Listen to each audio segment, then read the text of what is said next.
ഞാൻ ഉദ്ദേശിക്കുന്ന ഒരു കാര്യം, ഒരു അക്കാഡമിക രീതിയിൽ ആധുനിക വിദ്യാഭ്യാസ സമ്പ്രദായത്തിൽ നമ്മൾ ഇൻ്റലക്ച്വൽ ട്രഡീഷനെ പഠിക്കുന്ന ഒരു രീതിയുമായി ബന്ധപ്പെടുത്തി നിങ്ങൾക്ക് താല്പര്യമുള്ള ചില മേഖലകളിലേക്ക് കടക്കാമെന്നുള്ളതാണ്. എൻ്റെ മുഖ്യമായിട്ടുള്ള ഊന്നൽ അതിൻ്റെ രീതിശാസ്ത്രത്തിലായിരിക്കും. അത് ഞാൻ പറഞ്ഞാലും ഇല്ലെങ്കിലും അതാണ് അടിസ്ഥാനപരമായി എൻ്റെ മനസ്സിലുള്ളത്. നമ്മളൊരു ഏത് പ്രദേശത്തിൻ്റെയും സാമൂഹ്യ വിഭാഗങ്ങളുടെയും ബൗദ്ധിക പ്രവർത്തനങ്ങൾ നോക്കുമ്പോൾ രണ്ട് തരത്തിലുള്ള ഒരു ചരിത്രം അതിനുണ്ടാവും. ഒന്ന്, ഏതെങ്കിലും പ്രദേശത്തുനിന്ന് വരുന്ന വലിയ ബുദ്ധിജീവികളെ, ചരിത്രത്തിൻ്റെ പല ഘട്ടങ്ങളിലും ഉണ്ടായിട്ടുള്ളവരെ നാം ചില സന്ദർഭങ്ങളിൽ ഓർത്ത് എടുക്കും. ഇവർ 1000 കൊല്ലം മുമ്പോ 1500 കൊല്ലം മുമ്പോ ഒക്കെ ജീവിച്ച ഒരാളാണെങ്കിലും പെട്ടെന്ന് നമ്മുടെ ഇന്നത്തെ ഒരു സാഹചര്യത്തെ മനസ്സിലാക്കാൻ അവർ പറഞ്ഞ ചില കാര്യങ്ങൾ ഉതകുന്നുണ്ടല്ലോ എന്നുള്ള ഒരു ചിന്ത എപ്പോഴും ഉണ്ടാവും. ഈ ഒരു ജ്ഞാന പദ്ധതിയുടെ കാര്യം നമ്മൾ നോക്കുമ്പോൾ ഇതിൻ്റെ ചരിത്രം ഒന്ന് ഈ വിധത്തിലുള്ള ഒരു ഹിസ്റ്റോറിക്കൽ ട്രഡീഷൻ എന്ന് നമുക്ക് പലപ്പോഴും പറയാവുന്ന ഒന്നാണ്. അത് ചരിത്രത്തിൽ നിന്ന് പല ചിന്തകരെയും നാം സമകാലികമായിട്ടുള്ള ആവശ്യങ്ങൾക്കായി ഉപയോഗിക്കുന്ന, ചരിത്രത്തിൽ നിന്ന് എടുത്തു കൊണ്ടുവരുന്ന ഒരു രീതി. ഉദാഹരണത്തിന് നമ്മളിപ്പോൾ ഈ ട്രംപിൻ്റെയൊക്കെ അമേരിക്കൻ വിദേശ നയം, അതുപോലെ വിദേശം മാത്രമല്ല ആഭ്യന്തര നയവും കൂടിയാണ് അവിടെ. പൂർണ്ണമായിട്ടുള്ള അധികാര പ്രയോഗത്തിൻ്റെ ഒരു വശം അല്ലേ? ഇപ്പോൾ വെനസ്വേലയിലൊക്കെ പോയി മദുരയെയും ഭാര്യയെയും പിടിച്ചു കൊണ്ടുവരുന്ന സ്ഥിതി, അല്ലെങ്കിൽ ഇറാഖിലും അഫ്ഗാനിസ്ഥാനിലുമൊക്കെ നേരത്തെ ഉണ്ടാക്കിയിട്ടുള്ള യുദ്ധങ്ങൾ, അമേരിക്കയുടെ യുദ്ധങ്ങൾ പല പ്രസിഡന്റുമാരുടെയും കാലത്തുണ്ടായിട്ടുണ്ട്. ഇതൊക്കെ നോക്കുമ്പോൾ പലപ്പോഴും പുരാതന ഗ്രീസിലേക്ക് നമ്മൾ ചെല്ലും. തൂസിഡീഡിസിനെ പോലുള്ള ചിന്തകരിലേക്ക് നാം പെട്ടെന്ന് ചെല്ലും. തൂസിഡീഡിസിൻ്റെ ദി ഹിസ്റ്ററി ഓഫ് പെലപ്പനേഷ്യൻ വാർ എന്നുള്ളത് തൂസിഡീഡിസിൻ്റെ കാലത്ത് തന്നെ നടന്ന ഏൻഷ്യൻ ഗ്രീസിലെ യുദ്ധത്തെക്കുറിച്ചുള്ള ഒരു വിധത്തിലുള്ള സമകാലിക വിവരണമാണ് ആ പുസ്തകം എന്ന് പറയുന്നത്. വാർ കഴിഞ്ഞ ഉടനെ തന്നെ എഴുതിയിട്ടുള്ളതാണ്. അതിൽ മീലിയൻ ഡയലോഗ് എന്ന് പറഞ്ഞ ഒരു ചാപ്റ്റർ ഉണ്ട്. ആ ചാപ്റ്ററിൽ പ്രധാനമായും ആ യുദ്ധത്തിലുള്ള രണ്ട് മുഖ്യ കക്ഷികൾ, ഒന്ന് ഏഥൻസും മറ്റൊന്ന് സ്പാർട്ടയും ആയി. ഏഥൻസാണ് അന്ന് ഗ്രീക്ക് സിറ്റി സ്റ്റേറ്റ്സിൻ്റെ അതിലേറ്റവും പ്രബലമായിട്ടുള്ള സിറ്റി സ്റ്റേറ്റ് ആയിരുന്നു ഏഥൻസ്. അപ്പോൾ ഏഥൻസിലെ ആൾക്കാർ, അഥീനിയൻസ്, സംസാരിക്കുകയാണ് ഈ ചാപ്റ്റർ, മീലിയൻ ഡയലോഗ് എന്ന് പറയുന്ന ചാപ്റ്ററിൽ. അതാരോടാണ് സംസാരിക്കുക? മീലിയൻസിനോ. മീലോസ് എന്ന് പറയുന്ന ഒരു ചെറിയ ദ്വീപാണ്.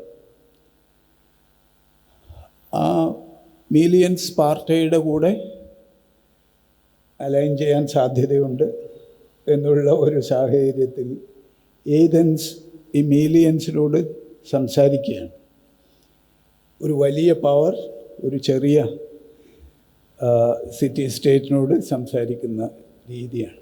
അപ്പോൾ ഒരുതരം അഥീനിയൻ ഇമ്പീരിയലിസം എന്ന് നമുക്ക് പറയാവുന്ന ഒരു സാഹചര്യമാണ്. അത് ചെറിയ ശക്തികൾ അതിനോട് എങ്ങനെയാണ് പെരുമാറിയിട്ടുള്ളത് എന്ന് ഈ തൂസിഡീഡിസ് വിവരിക്കുന്നുണ്ട്. അതിൽ അഥീനിയൻസ് മീലിയൻസിനോട് പറയുന്നത്, നിങ്ങൾ സറണ്ടർ ചെയ്യുക, യുദ്ധമൊന്നും അവരോട് പ്രഖ്യാപിച്ചിട്ടില്ല. ഞങ്ങൾ പറയുന്നത് കേൾക്കുക.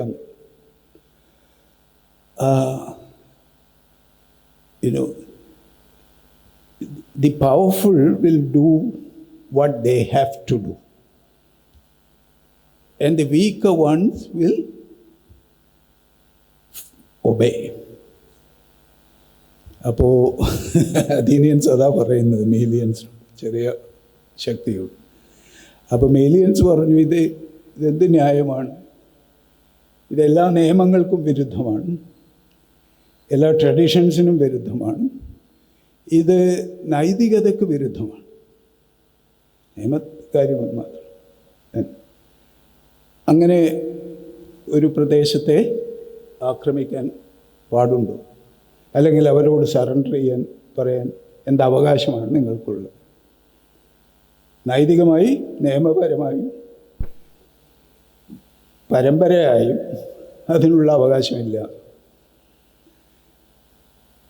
അപ്പോൾ നൈതികതയെക്കുറിച്ച് അഥീനിയൻസ് പറയുന്നവരോട്, ഇത് ഡയലോഗിൻ്റെ രൂപത്തിലാണ്, അന്നത്തെ റൈറ്റിങ്സിലും അത് കാണും.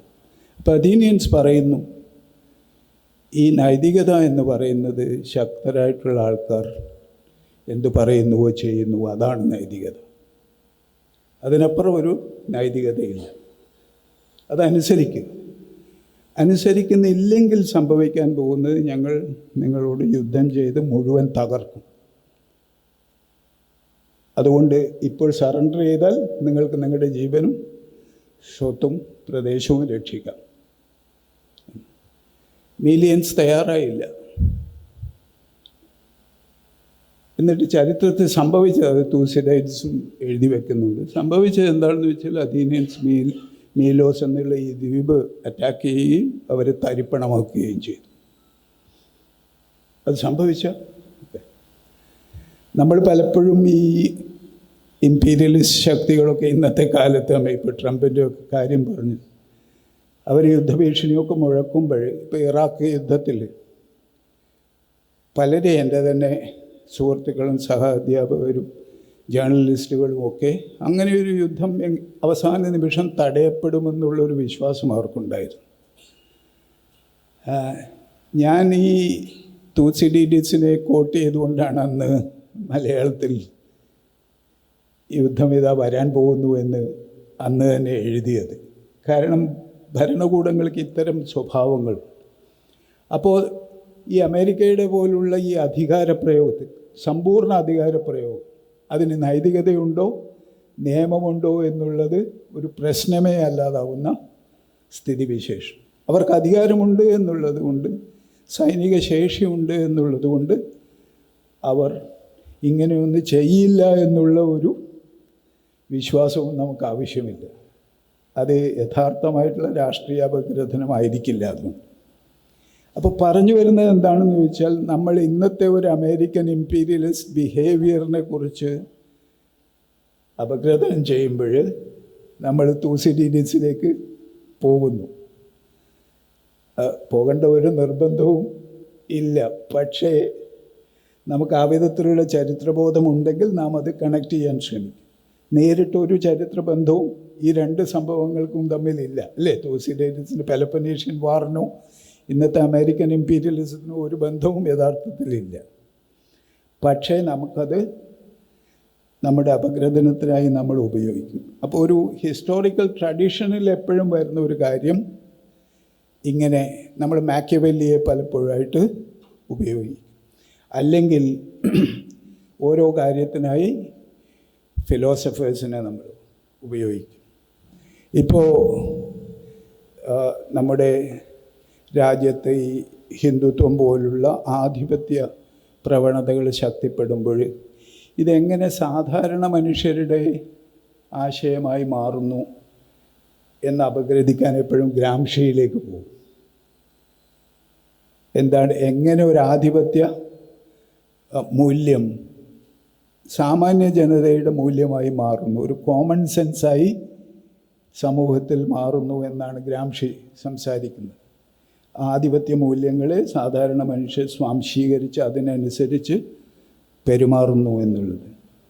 അപ്പോൾ അങ്ങനെ നമ്മൾ എപ്പോഴും ഹിസ്റ്റോറിക്കലായിട്ട് കണക്ട് ചെയ്യാൻ നോക്കും. അതിനൊരു നൈരന്തര്യം ഉണ്ടാവണമെന്നില്ല. തുടർച്ചയായിട്ടുള്ള ഒരു കാര്യത്തെ കുറിച്ചല്ല അത്. ചരിത്രപരമായി നമ്മൾ ഒരാശയഗതിയെ അല്ലെങ്കിൽ ആശയത്തിൻ്റെ ഉപജ്ഞാതാക്കളെ സമകാലിക ആവശ്യത്തിനായി ബന്ധപ്പെടുന്ന രീതികളാണ് അതിൽ പ്രധാനപ്പെട്ടത്. ഈ ആശയലോകത്തിൻ്റെ ആ വിധത്തിലുള്ള ഒരു ഹിസ്റ്റോറിക്കൽ ട്രഡീഷനെ അന്വേഷിച്ച് പോകുന്ന രീതി ഒരു വശത്തും, മറുവശത്ത് ചില ജ്ഞാനനിർമ്മിതികൾ പലപ്പോഴും തുടർച്ചയായിട്ട് വരുന്നതാണ്. അതിനൊരു കണക്ഷനുണ്ട്. അതിനെ നമ്മൾ പലപ്പോഴും നമ്മൾ പൊതുവിൽ ഇന്ന് ഇൻ്റലക്ച്വൽ ട്രഡീഷൻ എന്നൊക്കെ വിളിക്കും. അതൊരു ഹിസ്റ്റോറിക്കൽ ട്രഡീഷൻ തന്നെയാണ്. മറ്റേതൊരു ഹിസ്റ്ററിയെ നമ്മൾ ഇൻഡിവിജ്വലായിട്ടുള്ള ചിന്തകരെയൊക്കെ ഒരു കാര്യത്തിനായി പിറകോട്ട് പോകുന്നതാണ്. ഇതാവുമ്പോൾ ഇപ്പോൾ ഏൻഷ്യൻ ഗ്രീസിലാണെങ്കിൽ അല്ലെങ്കിൽ മധ്യകാല ഇസ്ലാമിലാണെങ്കിൽ ഒക്കെ നമുക്ക് തുടർച്ചയായിട്ടുള്ള ചിന്തകരുടെ ഒരു നിര കാണാൻ സാധിക്കും. ചില കാലഘട്ടങ്ങളിൽ ഒരാളുടെ ആശയങ്ങൾ പിൻപറ്റി അടുത്ത ആൾ അയാളുടെ ഇമ്മീഡിയറ്റ് ആയിട്ടുള്ള ആൾക്കാരായിക്കൊള്ളണമെന്നില്ല. ചിലപ്പോൾ ഒരു നൂറ്റാണ്ട് കഴിഞ്ഞായിരിക്കും, പക്ഷേ അതിന് തുടർച്ചയുണ്ട്.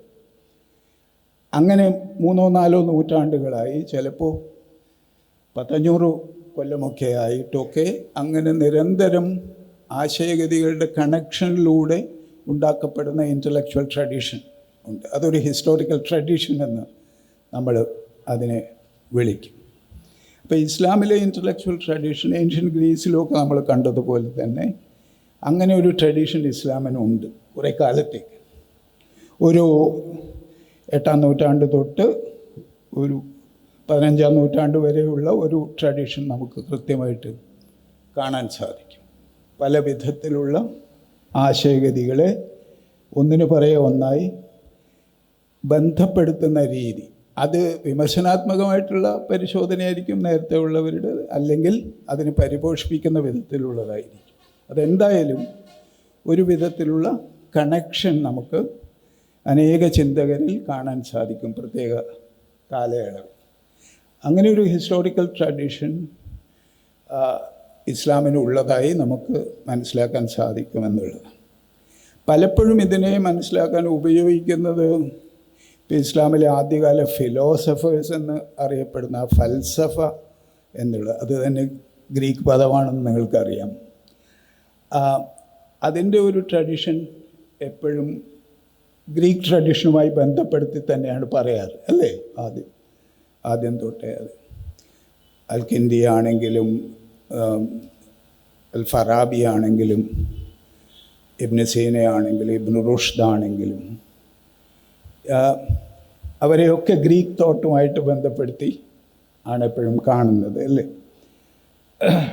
ഈ ഗ്രീക്ക് തോട്ടുമായി പലപ്പോഴും ഇപ്പോൾ വെസ്റ്റേൺ റൈറ്റിങ്സിലധികവും നമ്മൾ നിയോ പ്ലാറ്റോണിസം എന്നുള്ള നിലക്കാണ് അതിനെ സമീപിക്കുന്നത്. നിയോ പ്ലാറ്റോണിസം ഇസ്ലാമിക് ട്രഡീഷനിലുള്ള ഒരു കാര്യം മാത്രമല്ല, ക്രിസ്ത്യൻ ട്രഡീഷനിലും അത് ഉണ്ട്. പ്ലോട്ടിനസിൻ്റെ ഒക്കെ ആശയഗതികൾ പിന്തുടരുന്നവരാണ്. പ്ലോട്ടിനസ് ഒരു 3-ാം നൂറ്റാണ്ടിലൊക്കെ ജീവിച്ചിരുന്ന ചിന്തകനാണ്. പ്ലോട്ടിനസൊക്കെ അരിസ്റ്റോട്ടലിനെയും പ്ലാറ്റോയെയൊക്കെ ഉപയോഗിക്കുന്ന രീതി, അതിൽ നിന്ന് വരുന്നതാണ് ഈ നിയോ പ്ലാറ്റോണിസം എന്ന് പറയുന്ന ഒരു ഐഡിയ. അങ്ങനെ തന്നെ ആണോ ഇസ്ലാമിക് ഫിലോസഫേഴ്സിൽ അത് ഫങ്ഷൻ ചെയ്തത് എന്നുള്ള ചോദ്യം വളരെ പ്രസക്തമാണ്. എല്ലാവരും അങ്ങനെയാണ് കണക്ട് ചെയ്യുക. അപ്പോൾ ചിലരെങ്കിലും അതിനെ വ്യത്യാസപ്പെടുത്തും. ഒന്ന് ഈ ഹെലനിസ്റ്റിക് ട്രഡീഷൻ, ആ ഗ്രീക്ക് തോട്ടിൻ്റെ ട്രഡീഷൻ, പ്ലാറ്റോയും അരിസ്റ്റോട്ടലും ഒക്കെ അടങ്ങുന്ന ഒരു ട്രഡീഷൻ ഇസ്ലാമിലെ ആദ്യകാല ഫിലോസഫേഴ്സിനെ സ്വാധീനിക്കുന്ന ഒരു കാര്യം. മറ്റൊന്ന് ഈ പ്ലോട്ടിനസിൻ്റെയൊക്കെ ആ ഒരു നിയോ പ്ലാറ്റോണിസത്തിൻ്റെ ഇൻഫ്ലുവൻസ് എന്ന് പറയുന്നത് വേറും. ഇത് രണ്ടും ഒന്നായിക്കൊള്ളണമെന്നില്ല. കൂടുതലും ഇസ്ലാമിക് ഫിലോസഫേഴ്സ്, ഏത് ഫിലോസഫേഴ്സും ആ കാലത്തുള്ളവർ അത് പശ്ചിമേഷ്യയിലാണെങ്കിലും യൂറോപ്പിലാണെങ്കിലും ഒക്കെ എപ്പോഴും റെഫർ ചെയ്തുകൊണ്ടിരുന്ന ഈ ഏൻഷ്യൻസ് എന്നവർ പറയുന്ന പഴയ ആൾക്കാർ, അത് പ്ലാറ്റോയും അരിസ്റ്റോട്ടലും തന്നെയായിരുന്നു. അവരെ ആ വിധത്തിൽ തന്നെ സ്വീകരിക്കുകയാണോ ഇസ്ലാമിൽ ചെയ്തിട്ടുള്ളത് എന്ന് ചോദിച്ചാൽ, ഇസ്ലാമിക ചിന്തകർ ചെയ്തിട്ടുള്ളതെന്ന് ചോദിച്ചാൽ അല്ല. നേരിട്ടുള്ള അതിൻ്റെ ഒരു സ്വീകരണമല്ല സംഭവം. നിങ്ങൾക്കറിയാം, ചരിത്രപരമായി ഈ പഴയ ഗ്രീക്ക് ഗ്രന്ഥങ്ങളുമൊക്കെ ഈ നെസ്റ്റോറിയൻ ക്രിസ്ത്യൻസുമൊക്കെ ആണ്, സിറിയയിൽ നിന്നൊക്കെ ഉള്ളവരാണ് അറബിക്കിലേക്ക്, അറമൈക്കിലേക്ക്, സിറിയാക് ഭാഷയിലേക്കും പിന്നീട് അറബിക്കിലേക്കും ഒക്കെ തർജ്ജമ ചെയ്താണ് അറബ് ലോകം ഈ ആശയഗതികളുമായിട്ട് കാര്യമായി സംവദിക്കുന്നത്. അത് ഇസ്ലാമിന് മുമ്പും നടന്നിട്ടുണ്ട് കുറച്ചൊക്കെ, പക്ഷെ കൂടുതലും ഇസ്ലാമിന് ശേഷമാണ് നടന്നിട്ടുള്ളത്. ആ ഒരു കാലഘട്ടത്തിൽ ഇതിൻ്റെ ഇൻഫ്ലുവൻസ് എന്ന് പറയുന്നത് ക്രിസ്ത്യാനികളെ സംബന്ധിച്ചിടത്തോളം ഈ പ്ലോട്ടിനസ് എന്നൊക്കെ പറയുന്ന ചിന്തകൻ ക്രിസ്ത്യാനിറ്റിയുടെ ഒരു വിമർശകനായിരുന്നു. പക്ഷേ അക്വിനാസിലുമൊക്കെ എത്തുമ്പോഴേ ഈ നിയോ പ്ലാറ്റോണിസം കാര്യമായി അവരെയും സ്വാധീനിക്കുന്നതായിട്ട് നിങ്ങൾക്ക് കാണാൻ സാധിക്കും. അപ്പോൾ ആ ഇനീഷ്യലായിട്ടുള്ള അഭിപ്രായഗതികളുടെ കാര്യമല്ല അത്. ഈ പ്ലാറ്റോയിലേക്കൊക്കെ തിരിഞ്ഞു പോകുന്ന ഒരു രീതി എന്ന് പറയുന്നത് ക്രിസ്ത്യാനിറ്റിയുടെ ഒരു മുഖ്യമായിട്ടുള്ള സ്വഭാവം ആണ്. ആ സ്വഭാവത്തിൻ്റെ സ്രോതസ്സ് ഇസ്ലാമുമാണ്. യഥാർത്ഥത്തിൽ മധ്യകാലത്ത് ഉണ്ടായിട്ടുള്ള യൂറോപ്യൻ ആധുനികതയിലേക്കൊക്കെ പതുക്കെ എത്തുന്ന ചിന്തയുടെ തുടക്കം ഇബ്നു സീനയിലും ഇബ്നു റുഷ്ദിൽ പ്രത്യേകിച്ചും, അത് യൂറോപ്പിൽ നിന്ന് തന്നെ, അവിടെ ആന്തലൂസിയയിൽ നിന്ന് തന്നെ പുറപ്പെടുന്നതുമാണ്. പക്ഷേ ഇസ്ലാമികവും അറബിക്കുമായിട്ടുള്ള ചിന്തയാണ്. അതേപോലെ തന്നെയാണ് ക്രിസ്ത്യൻ ട്രഡീഷനും വളരുന്നുണ്ട്. യഹൂദ ട്രഡീഷൻ, ഞാൻ നേരത്തെ പറഞ്ഞ ഒരു ഇൻ്റലക്ച്വൽ ട്രഡീഷൻ, യഹൂദരിൽ അതൊരു ഇസ്ലാമിലെ പോലെ തുടർച്ചയായി ഒരു അൽക്കിൻ്റെയും അൽഫറാബിയും തൊട്ട് ഇബ്നു ഖൽദൂൻ വരെയൊക്കെ എത്തുന്ന അതുമാതിരിയുള്ള നല്ലൊരു തുടർച്ച യഹൂദ ചിന്തയിൽ കാണാൻ സാധിക്കില്ല. പക്ഷേ പലരും ഉണ്ടായിട്ടുള്ള പ്രമുഖനായിട്ടുള്ള ആൾ മൈമനോഡിസ് ആയിരുന്നു. അദ്ദേഹവും അന്തലൂസിയയിൽ ഉണ്ടായിരുന്നു. പക്ഷെ കൂടുതലും അദ്ദേഹത്തിൻ്റെ ജീവിതം ഈജിപ്തിലായിരുന്നു, നിങ്ങൾക്കറിയാം. ഈ മൈമനോഡിസം യഹൂദ ചിന്തകനായിട്ടുള്ള അദ്ദേഹവും അറബി ഭാഷയിൽ തന്നെയാണ് കൂടുതലും എഴുതിയിട്ടുള്ളത്. അദ്ദേഹത്തിൻ്റെ പിന്നെ യഹൂദ തത്വശാസ്ത്രം എന്ന് പറയും ഏറ്റവും പ്രധാനപ്പെട്ട ആളാണ് അവരെ സംബന്ധിച്ചിടത്തോളം. അവരുടെ നിയമങ്ങൾ ക്രോഡീകരിക്കുന്നതാണെങ്കിലും ഒരു പല യഹൂദ ട്രഡീഷൻ അറബി ലോകത്ത് ആകമാനം വിതരണം ചെയ്യപ്പെട്ട ഒരു ട്രഡീഷനായിരുന്നു യമനിൽ. അപ്പോൾ ഒരു ഇസ്ലാമിക ലോകത്തിൻ്റെ അകത്ത് നടക്കുന്ന ഈ ചരിത്രപരമായിട്ടുള്ള ഒരു ട്രഡീഷൻ എന്ന് ഞാൻ പറയുമ്പോൾ അത് മറ്റനേകം മതസ്ഥരുടെ ഇടക്കും, പ്രത്യേകിച്ച് യഹൂദരുടെയും ക്രിസ്ത്യാനികളുടെയും ഇടക്ക് നടക്കുന്ന ചിന്തകളുമൊക്കെ ആയിട്ടുള്ള കൊണ്ടും കൊടുക്കലുകളും കൊണ്ട് വിമർശനങ്ങളും ഒക്കെ അടങ്ങിയിട്ടുള്ളൊരു കാര്യവുമാണ്. വളരെ ഐസൊലേറ്റഡായിട്ട് നടക്കുന്ന ഒരു സംഗതിയല്ല എന്നുള്ളതാണ്. അപ്പോൾ ഈ ഗ്രീക്ക് തോട്ടിൻ്റെ ഇൻഫ്ലുവൻസ് എന്ന് നമ്മളെപ്പോഴും പറയുമ്പോൾ അത് ഒരു വിധത്തിൽ അന്നത്തെ കാലത്ത് നോക്കിക്കഴിഞ്ഞാൽ ഞാൻ നേരത്തെ പറഞ്ഞതുപോലുള്ള ഒരു ഹിസ്റ്റോറിക്കൽ ട്രഡീഷൻ, ചരിത്രത്തിൽ നിന്ന് ഉള്ള ചിന്തകരെ അന്നത്തെ യാഥാർത്ഥ്യങ്ങൾ മനസ്സിലാക്കാൻ വേണ്ടി കൊണ്ടുവരുന്ന ഒരു സ്ഥിതിവിശേഷമാണ് അന്ന് ചിന്തിച്ചാൽ ഉണ്ടാവുക. ഇന്ന് നമുക്ക് അതെല്ലാം കൂടി നോക്കിയാൽ ഒരു കണക്റ്റഡ് ട്രഡീഷനായിട്ട് മനസ്സിലാക്കാൻ സാധിക്കും. അത് കൊണ്ടുവരുന്നത് എന്തിനാണെന്ന് ചോദിച്ചാൽ അത് ഏറ്റവും പ്രബലമായി നമ്മൾ കാണുന്ന ഇബ്നു റുഷ്ദിലാണ്. ഇബ്നു സീനയിലും വലിയൊരു പരിധി വരെ നമുക്ക് കാണാൻ സാധിക്കും. അത് ഈ റീസൺ എന്നുള്ളത് എങ്ങനെ റെവലേഷനുമായിട്ട് കൊണ്ടുപോകാൻ സാധിക്കും, ഒന്നിപ്പിക്കാൻ സാധിക്കും എന്നുള്ള ചിന്തയാണ്. അതിവരിലെല്ലാം കാണാൻ സാധിക്കും. ഫറാബി മുതൽ ഇബ്നു ഖൽദൂൻ വരെ നമുക്കത് കാണാൻ സാധിക്കും. പക്ഷേ ഇബ്നു റുഷ്ദിലൊക്കെ അത് മികച്ച് നിൽക്കുന്ന ഒരു കാര്യമാണ് ഈ ഒരു ടെൻഷൻ ആയി അന്ന് കരുതിയിരുന്നത്. അത് കുറേയൊക്കെ സ്വാഭാവികമായി ഉൾക്കൊള്ളാൻ സാധിക്കുന്നത് ഇവരുടെയൊക്കെ വർക്കിന് ശേഷമാണ്.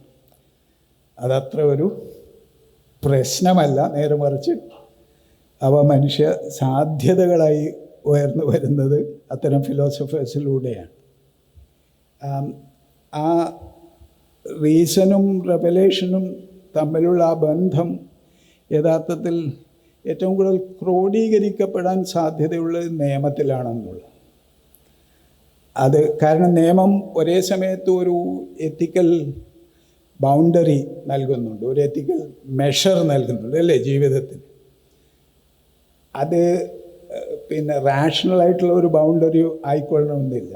അത് നമ്മുടെ തന്നെ മൂല്യവ്യവസ്ഥയാൽ നിർമ്മിക്കപ്പെടുന്ന ഒരു ഇതാണ്. അതാണ് റിലീജിയൻ യഥാർത്ഥത്തിൽ നൽകുന്നത്. ഇന്ന രീതിയിലുള്ള ജീവിതമാണ് അഭികാമ്യം എന്നുള്ളത്. അത് റെവലേഷനിൽ നിന്നൊക്കെ എടുക്കുന്ന ആ പ്രോഫസിയുടെ തന്നെ ഒരു ചരിത്രത്തിൽ നിന്ന് തന്നെ എടുക്കുന്ന ചില മൂല്യങ്ങൾ കൊണ്ട് സ്ഥാപിതമാവുന്നതാണ്. റീസൺ എന്ന് പറയുന്നത് യഥാർത്ഥത്തിൽ നമ്മൾ എങ്ങനെ ഇന്ന കാര്യം ശരി ഇന്നത് തെറ്റ് എന്ന് വ്യവച്ഛേദിച്ച് അറിയും, അതിന് ഉള്ള മാർഗമാണ് ശരിക്കും ഈ റാഷണാലിറ്റി, റീസൺ എന്ന് പറയുന്നത്. അത്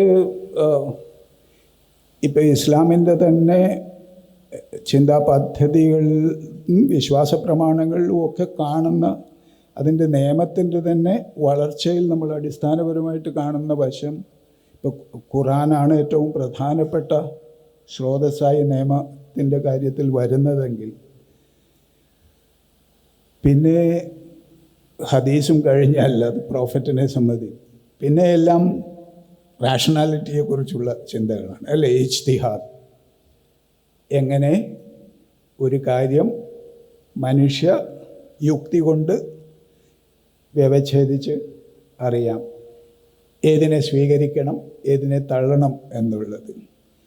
അത് യഥാർത്ഥത്തിൽ ഖുറാനെ തന്നെ വ്യാഖ്യാനിക്കുന്ന രീതി, അങ്ങനെ ഒരു ഹെർമന്യൂട്ടിക്കൽ ട്രഡീഷന്, അത് കുറേയൊക്കെ ക്രിസ്ത്യൻ ട്രഡീഷനാണത്. ബൈബിളിനെ എങ്ങനെ വ്യാഖ്യാനിക്കണം എന്നുള്ളതാണ് അവരുടെ. ഇസ്ലാമിലും അത് കാര്യമായി തന്നെ വരുന്നുണ്ട് ആ ഇജ്തിഹാദിൻ്റെ ട്രഡീഷനിലും.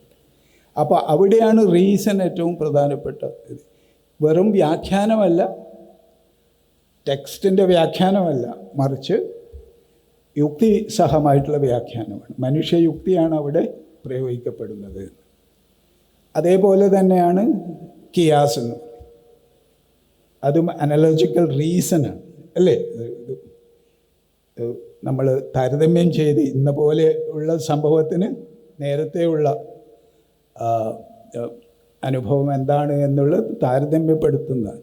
അതും റീസൺ കൊണ്ടാണ്, യുക്തി കൊണ്ടാണ് ഇത് തീരുമാനിക്കുന്നത്.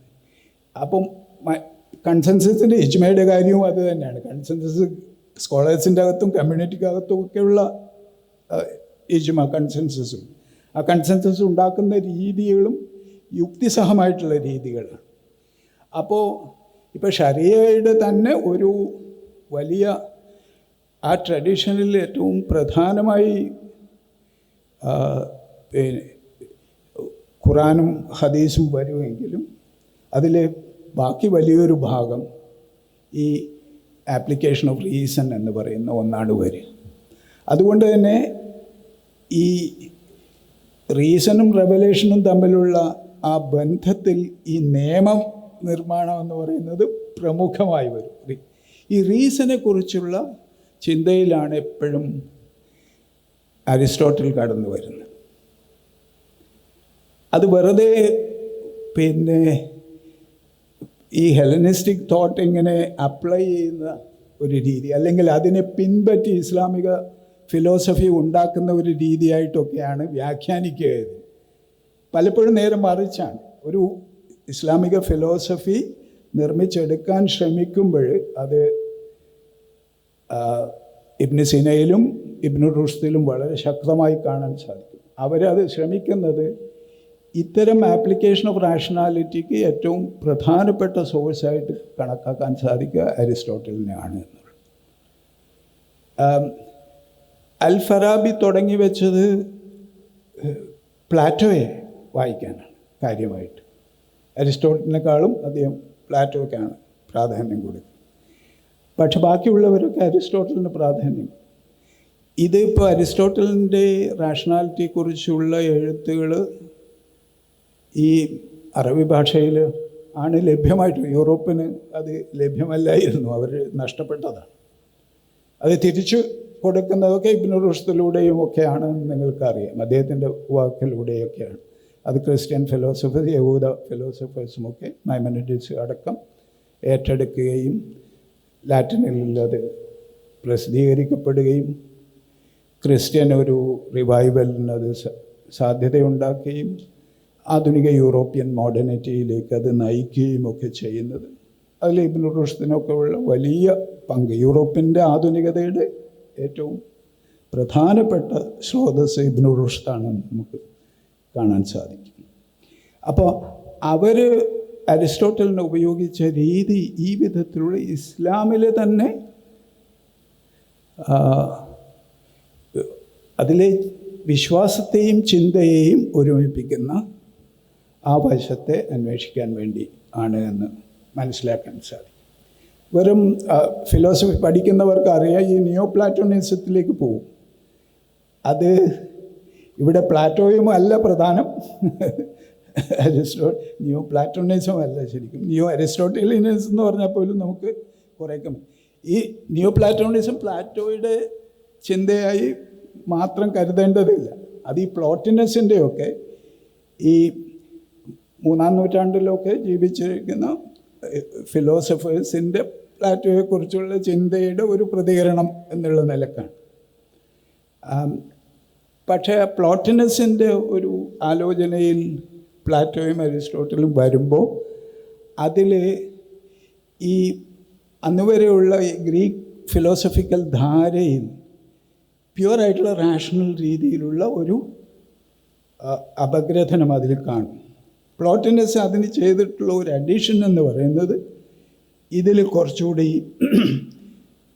മിസ്റ്റിക്കലായിട്ടുള്ള എലമെൻറ്റ് കൊണ്ടുവരിക എന്നുള്ളത്. കുറച്ചുകൂടി എവിടെയോ വിശ്വാസവും പ്യുവറായിട്ടുള്ള റാഷണാലിറ്റിയുടെ ഒരു വശം മാത്രമായി യഥാർത്ഥത്തിൽ പ്ലാറ്റോയെയും അരിസ്റ്റോട്ടലിനെയും വായിക്കേണ്ടതായിട്ടില്ല. അല്ലാതെയും അതിനെ വായിക്കാമെന്നുള്ളൊരു സാധ്യതയാണ്. അതുകൊണ്ടാണ് പലപ്പോഴും ഇസ്ലാമിലുള്ള അതിൻ്റെ ആപ്ലിക്കേഷനും നിയോ പ്ലാറ്റോണിക് ഇതിൽ വരുന്നതാണെന്നൊക്കെയുള്ള പറച്ചിൽ വരുന്നു. പക്ഷെ മുഖ്യമായും ഈ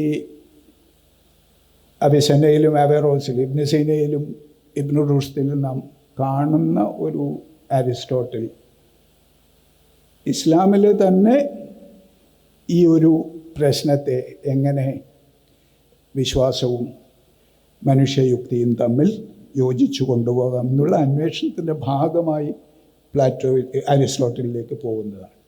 അത് വളരെ പ്രധാനപ്പെട്ട ഒരു കാര്യമാണ്. അതുകൊണ്ട് തന്നെയാണ് ഇബ്നു റുഷ്ദൊക്കെ നിയമത്തിൻ്റെ വശത്ത് ഒരു ജഡ്ജ് എന്നുള്ള നിലക്ക് മാത്രമല്ല, സ്വയം ആ ഒരു റോൾ എടുക്കുമ്പോൾ തന്നെ ആ നിയമജ്ഞൻ എന്നുള്ള നിലക്ക് ഒരു ഫിലോസഫർ എന്നുള്ള നിലക്ക് നിയമത്തെക്കുറിച്ച് ഇത്രയധികം എഴുതിയിട്ടുള്ള ആൾക്കാർ വളരെ അപൂർവമായിരിക്കും. അപ്പം ഈ നിയമത്തിൻ്റെ വശം വിശ്വാസവും എത്തിക്സിൻ്റെ മണ്ഡലവും ഹ്യൂമൻ റീസൻ്റെ മണ്ഡലവും ഏറ്റവും സമഞ്ജസമായി സമ്മേളിക്കുന്ന ഒരു ഇടമെന്നുള്ള നിലക്കാണ് നിയമത്തെ അദ്ദേഹം വ്യാഖ്യാനിക്കാൻ ശ്രമിക്കുന്നത്. ഒരു ടെൻഡൻസി ഞാൻ എപ്പോഴും കാണുന്നത് അത് വിശ്വാസികളുടെ ഇടയ്ക്ക് കാണുന്ന ഒരു ടെൻഡൻസി ഈ ഒരു കാലഘട്ടത്തിൽ ഇസ്ലാമിൻ്റെ ഏറ്റവും മനോഹരമായിട്ടുള്ള ഫിലോസഫീൻ്റെ ഒരു കാലഘട്ടത്തെ അത്ര ഇസ്ലാമികമല്ല എന്ന് പറഞ്ഞ് മാറ്റി നിർത്താനുള്ള ഒരു ടെൻഡൻസി നിങ്ങൾ കണ്ടു കാണും ഒരുപക്ഷെ. പല കാര്യങ്ങൾ വായിക്കുമ്പോഴും അങ്ങനെയുള്ള ചില അഭിപ്രായങ്ങളിലേക്ക് എത്തുന്നതായി കാണാൻ സാധിക്കും. അത് ഈ പ്ലാറ്റോയും അരിസ്റ്റോട്ടലും വെച്ച് ഈ ഫറാബിയും ഇബ്നു സീനയും ഇബ്നു റുഷ്ദും ഒക്കെ ഒരു നിരയിൽ വരുന്ന ചിന്തകരായി കണക്കാക്കുന്നത് കൊണ്ടാണ് ഇവർ വേറെ വേറെ കാലഘട്ടങ്ങളിൽ വേറെ വേറെ ഇൻ്റലക്ച്വൽ ട്രഡീഷനിൽ പെട്ടവരാണ് എന്നുള്ളത്. പക്ഷെ അത് അന്യോന്യം റെഫർ ചെയ്യുന്നു എന്നുള്ള പ്രധാനപ്പെട്ട ഒരു കാര്യമുണ്ട്. ഇന്നും നമ്മൾ അരിസ്റ്റോട്ടലിനെ റെഫർ ചെയ്യും. ഇന്നത്തെ ഒരു കാര്യത്തിൽ ഞാനിപ്പോൾ പറഞ്ഞ മാതിരി തൂസിഡീഡിയസിലേക്ക് പോകുന്നത് പോലെ തന്നെ റെഫർ ചെയ്യും. അപ്പോൾ ഈ പറഞ്ഞു വന്ന ഒരു കാര്യം, വേറെ വേറെ ഇൻ്റലക്ച്വൽ ട്രഡീഷൻ തന്നെ ഉണ്ടാവാം. ഒരു കാലഘട്ടത്തിൽ അനേക ആൾക്കാർ തുടർച്ചയായി ഒരു സംഗതിയെക്കുറിച്ച് അല്ലെങ്കിൽ ഒരു സെറ്റ് ഓഫ് തീംസിനെ കുറിച്ച് ഒന്നിച്ച് വർക്ക് ചെയ്യുന്ന രീതി. അവർ അന്യോന്യം ബന്ധപ്പെട്ടവരും ആയിരിക്കില്ല. ചിലപ്പോൾ ചില ആൾക്കാർ തമ്മിൽ വലിയ ഗ്യാപ്പ് ഉണ്ടാവും. പക്ഷെ അത് പ്രശ്നമല്ല. നിങ്ങളെപ്പോഴും പഴയതിനെ റെഫർ ചെയ്ത് ആ ഒരു ട്രഡീഷനിലാണ് എന്നെ പ്രതിഷ്ഠിക്കേണ്ടത് എന്ന് ഒരു വിധത്തിൽ പറയാതെ പറയുന്ന രീതി കൂടിയാണ്. ഇവിടെയൊക്കെ ഒരു പക്ഷേ നിങ്ങൾക്കറിയാം, ആ ഒരു ഈ റീസൻ്റെ അമിതമായിട്ടുള്ള ആപ്ലിക്കേഷൻ എന്നൊക്കെ ഉള്ള നിലക്കുള്ള വലിയ വിമർശനം വന്നിട്ടുള്ളത് ഇമാം ഗസാലിയിൽ നിന്നൊക്കെയാണെന്ന് നിങ്ങൾക്കറിയാം. അതേസമയത്ത് ഇമാം ഗസാലിയുടെ ജീവിതം തന്നെ നോക്കി, അദ്ദേഹത്തിൻ്റെ സയൻസിലും ഈ ഫിലോസഫിയിൽ തന്നെയുള്ള, ഫിലോസഫിയെ അത്രയധികം വിമർശിക്കുകയും പുസ്തകം എഴുതുകയും ഒക്കെ ചെയ്യുമ്പോഴും അതിലുള്ള അദ്ദേഹത്തിൻ്റെ പ്രാവീണ്യം ആർക്കും കുറച്ച് കാണാൻ സാധിക്കും. അദ്ദേഹം ഫിലോസഫർ അല്ലെന്ന് നമുക്ക് പറയാൻ സാധിക്കില്ല. അദ്ദേഹത്തിൻ്റെ സൂഫിസത്തെക്കുറിച്ച് പറയുന്നത് പോലെ ഒരേ സമയത്ത് നിയമപരമായിട്ടുള്ള ഒരു ഒരു ട്രഡീഷണലിസം എന്നൊക്കെ നമ്മളിപ്പോൾ പറയുന്ന രീതിയിലേക്ക് ഒരു പാരമ്പര്യവാദി ആയിരുന്നില്ല അദ്ദേഹം, ഒരു വിധത്തിലും വളരെ വ്യത്യാസപ്പെട്ട മനുഷ്യൻ. അപ്പോൾ നമ്മൾ പലപ്പോഴും ഇമാം ഗസാലിയെയും ഇബ്നു റുഷ്ദിനെയും രണ്ട് വേറിട്ടുള്ള കള്ളികളിലാക്കി ടോട്ടലി ഓപ്പോസിറ്റായിട്ടുള്ള ചിന്തകരായി കാണുന്നതിലുള്ള പ്രധാനപ്പെട്ട ഒരു കാരണം, ഇവർ ഈ അവരുടെ തന്നെ കാലഘട്ടത്തിലെ ആവശ്യത്തിനനുസരിച്ചാണ് അവരുടെ മുമ്പുള്ള ചിന്താ പദ്ധതിയെ നോക്കിക്കണ്ടത് എന്നുള്ളത്. അതിലൊരു വിധത്തിലുള്ള തുടർച്ചയുണ്ട് എന്നുള്ളത്. ഇബ്നു റുഷ്ദിനെയും പ്രത്യേകിച്ച് അവിസനെ, ഇബ്നു സീനയുടെയും ഒക്കെ കാര്യം അവർ തൊട്ട് തന്നെയാണ്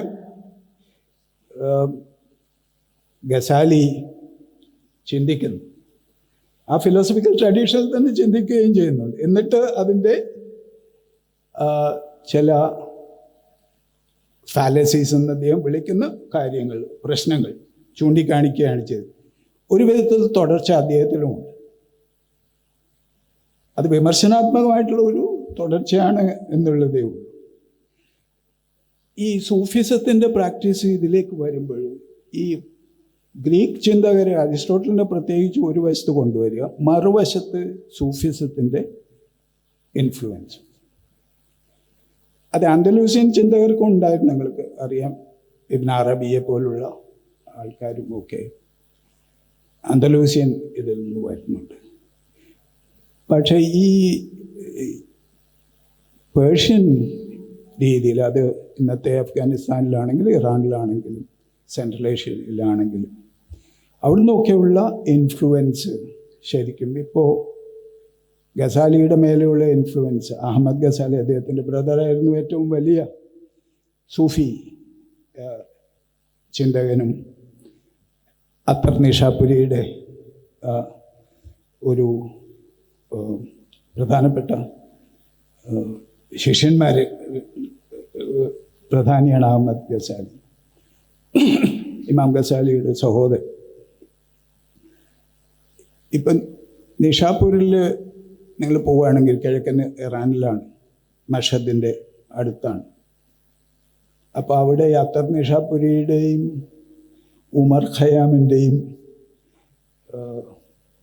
മസോളിയങ്ങൾ അവരെ അടക്കിയിരിക്കുന്ന സ്ഥലം തൊട്ടടുത്ത, നടക്കാം അങ്ങോട്ട്. ഉമർ ഖയ്യാമിൻ്റെ അവിടെ എഴുതിയിരിക്കുന്നത് ഒരാൾ പോവുകയാണെങ്കിൽ നിങ്ങൾക്ക് കാണാൻ സാധിക്കും, ഫേമസ് മാത്തമാറ്റീഷ്യൻ ആൻഡ് പോയറ്റ് എന്നാണ്. പോയറ്റ് രണ്ടാമതാണ്, നമുക്ക് നേരെ മറിച്ചാണ് അദ്ദേഹത്തെ അല്ലേ. കാരണം ഈ പ്രദേശം, ഇമാം ഗസാലിയൊക്കെ വളർന്ന ഈ പ്രദേശം എന്ന് പറയുന്നത് വലിയ മാത്തമാറ്റിക്സിൻ്റെയും ആസ്ട്രോണമിയുടെയും ഒക്കെ ട്രഡീഷൻ, ഇപ്പോഴും അതിപുരാതനമായ ചില ഒബ്സർവേറ്ററികൾ നമുക്ക് കാണാൻ സാധിക്കും, പഴയ ആർക്കിയോളജിക്കൽ സൈറ്റായിട്ട് കാണാൻ സാധിക്കും. അവിടെ വലിയ നിര തന്നെ ഉണ്ടായിരുന്നു. ഇപ്പോൾ പേർഷ്യൻ കലണ്ടറിലൊക്കെ വലിയ മാറ്റം വരുത്തിയിട്ടുള്ള ആളായിരുന്നു ഉമർ ഖയ്യാം, മാത്തമാറ്റീഷ്യനും അസ്ട്രോണമർ എന്നുള്ള നിലയ്ക്ക്. ഈ ഒരു മിലിയു വളരെ പ്രധാനമാണ് ശരിക്കും. ഇപ്പം ഇമാം ഗസാലിയുടെയൊക്കെ വ്യക്തിത്വത്തെ രൂപീകരിക്കുന്നത് ഈ സയൻസിൻ്റെയും സൂഫിസത്തിൻ്റെയും അത്തർനി ഷാപുരിയുടെയും ഒക്കെ ഒരു ട്രഡീഷനിൽ നിന്നാണ്. അതിൻ്റെ ഒരു തുടർച്ചയാണ് നമ്മൾ റൂമിയിലും കാണുക. ഇതേ പ്രദേശത്ത് ഇതേ ഒരു ട്രഡീഷണൽ വന്നിട്ടുള്ള ആളാണ്. അപ്പോൾ ഈ ഇൻഫ്ലുവൻസും സ്വാഭാവികമായിട്ടും ഉണ്ടാവും. സൂഫിസത്തെക്കുറിച്ച് ഇന്നുള്ള ചില ധാരണകളുണ്ട്. എന്തോ ഒരു അസെറ്റിക് ആയിട്ടുള്ള മനുഷ്യ സമൂഹത്തിൽ നിന്ന് വേർപെട്ട് സ്വയം ആധ്യാത്മികമായിട്ടുള്ള കാര്യങ്ങൾക്ക് ശ്രദ്ധ കൊടുക്കുന്നവർ, അല്ലെങ്കിൽ ദൂരത്തുനിന്ന് വന്ന് മനുഷ്യ സമൂഹത്തിൽ ഇടപെട്ട് അവരുടെ കാര്യങ്ങൾ മാറ്റുന്നു. പക്ഷെ ഒരു അവധൂത രീതി എപ്പോഴും ഉണ്ട് അല്ലേ. എവിടെയോ അലഞ്ഞ് നടക്കുന്ന, സമൂഹത്തിൻ്റെ പൂർണ്ണമായിട്ടുള്ള ഭാഗമല്ലാതെ ഇരിക്കുന്ന ഒരു ചിന്തയൊക്കെ ഉണ്ട്. എന്നുപോലെ ഈ രാഷ്ട്രീയത്തിനും സമൂഹത്തിൻ്റെ ദുഷിപ്പിൽ നിന്നുമൊക്കെ മാറിയിട്ടുള്ളവരാണ് എന്നുള്ളത്. ഈ ഇമാം ഗസാലിയുടെയും അഹമ്മദ് ഗസാലിയുടെയും ഒക്കെ ജീവിതത്തിൽ നേരെ മറിച്ചാണ് നമുക്ക് കാണാൻ സാധിക്കും. അവർ വലിയ സൂഫി ട്രഡീഷനിൽ നിന്ന് വരുന്നവരാണ്, അത്തരം ട്രെയിനിങ് ഉള്ളവരാണ്, അത്തരം രണ്ടുപേരും. ഇപ്പം ഇമാം ഗസാലി ഈ നിസാമുൽ മുൽക്കിനോടൊക്കെ കാര്യമായി ഭരണകൂടത്തോട് ആവശ്യപ്പെടുന്നത് അദ്ദേഹത്തിൻ്റെ വിദ്യാഭ്യാസ സ്ഥാപനത്തിന് കാശ് കൃത്യമായിട്ട് തരിക എന്നുള്ളത്. അതിന് പകരമായി തരാൻ എന്താണ് അദ്ദേഹത്തിൻ്റെ കയ്യിലുള്ളത്? അത് ബറക്ക. അപ്പോൾ ബാർഗെയിനിങ് ഫോർ ബറക്ക എന്ന് ഒരു പ്രശസ്ത സ്കോളർ എഴുതിയിട്ടുണ്ട്. ഇമാം ഗസാലി ചെയ്യുന്ന ഒന്നാണ്. ഭരണകൂടവുമായി നെഗോഷിയേറ്റ് ചെയ്യാണ്. നമ്മളിപ്പോൾ സ്റ്റേറ്റ് ഫണ്ടിൻ്റെ എഡ്യൂക്കേഷൻ വേണമെന്ന് പറയുന്നില്ല, അത് തന്നെയാണ് അദ്ദേഹം ചെയ്തത്. ഭരണകൂടം വിദ്യാഭ്യാസ സ്ഥാപനത്തിൽ എങ്കിലേ എനിക്കിത് നടത്തിക്കൊണ്ടുപോകാൻ പറ്റുള്ളൂ. ഇത്രയും വലിയ ഒരു യൂണിവേഴ്സിറ്റിയാണ് അദ്ദേഹം നടത്തിക്കൊണ്ടുപോകും. അപ്പോൾ ഇവിടുന്ന് ഒരു സുപ്രഭാതത്തിൽ അദ്ദേഹം പോകുന്നതും നിങ്ങൾക്കറിയാമല്ലേ. ഈ നിരന്തരമായിട്ടുള്ള നെഗോഷിയേഷൻ നടത്തും. ഈ ആർക്കാണ് ചുമതല കൊടുക്കുന്നത്? അഹമ്മദ് ഗസാലി ബ്രദറിനാണ്. അദ്ദേഹം ഇതിനപ്പുറത്തുള്ള സൂഫിയാണ്, കാര്യമായിട്ടുള്ള സൂഫി ട്രെയിനിങ് ഉള്ള ആളാണ്. അപ്പോൾ ഇന്ന് വിചാരിക്കുന്ന തരത്തിൽ സൂഫിസത്തെക്കുറിച്ചുള്ള ഒരു ധാരണയല്ല അന്ന് നിലവിലുള്ളത് എന്ന്. ഇത് ഭരണകൂടത്തിൽ നിന്ന് എവിടെയോ, അല്ലെങ്കിൽ ദൈനംദിന രാഷ്ട്രീയത്തിൽ നിന്നും സാമൂഹ്യ വ്യവഹാരങ്ങളിൽ നിന്നും പൂർണ്ണമായി മാറി നിൽക്കുന്ന മനുഷ്യരായിട്ടല്ല അവർ അതത് സമൂഹത്തിൻ്റെ കാര്യത്തിൽ നെഗോഷിയേറ്റ് ചെയ്യുകയും ഒക്കെ.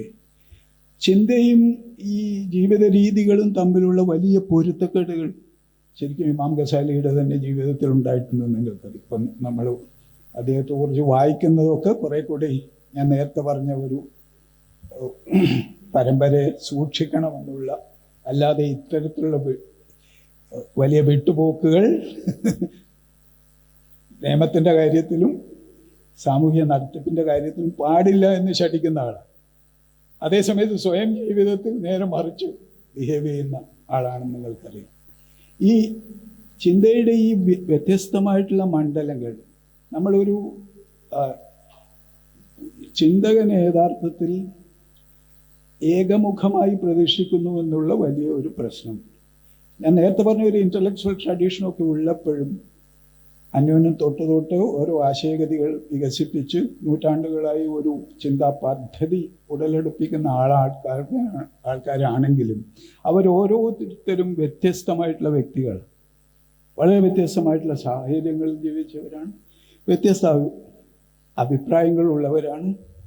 അവരുടെ എഴുത്തും ജീവിതവും തമ്മിൽ ചിലപ്പോൾ സമരസപ്പെട്ടു പോകും, ചിലപ്പോൾ ഈ ചിന്തയും ജീവിതവും തമ്മിൽ പൊരുത്തപ്പെടുകയുമില്ല.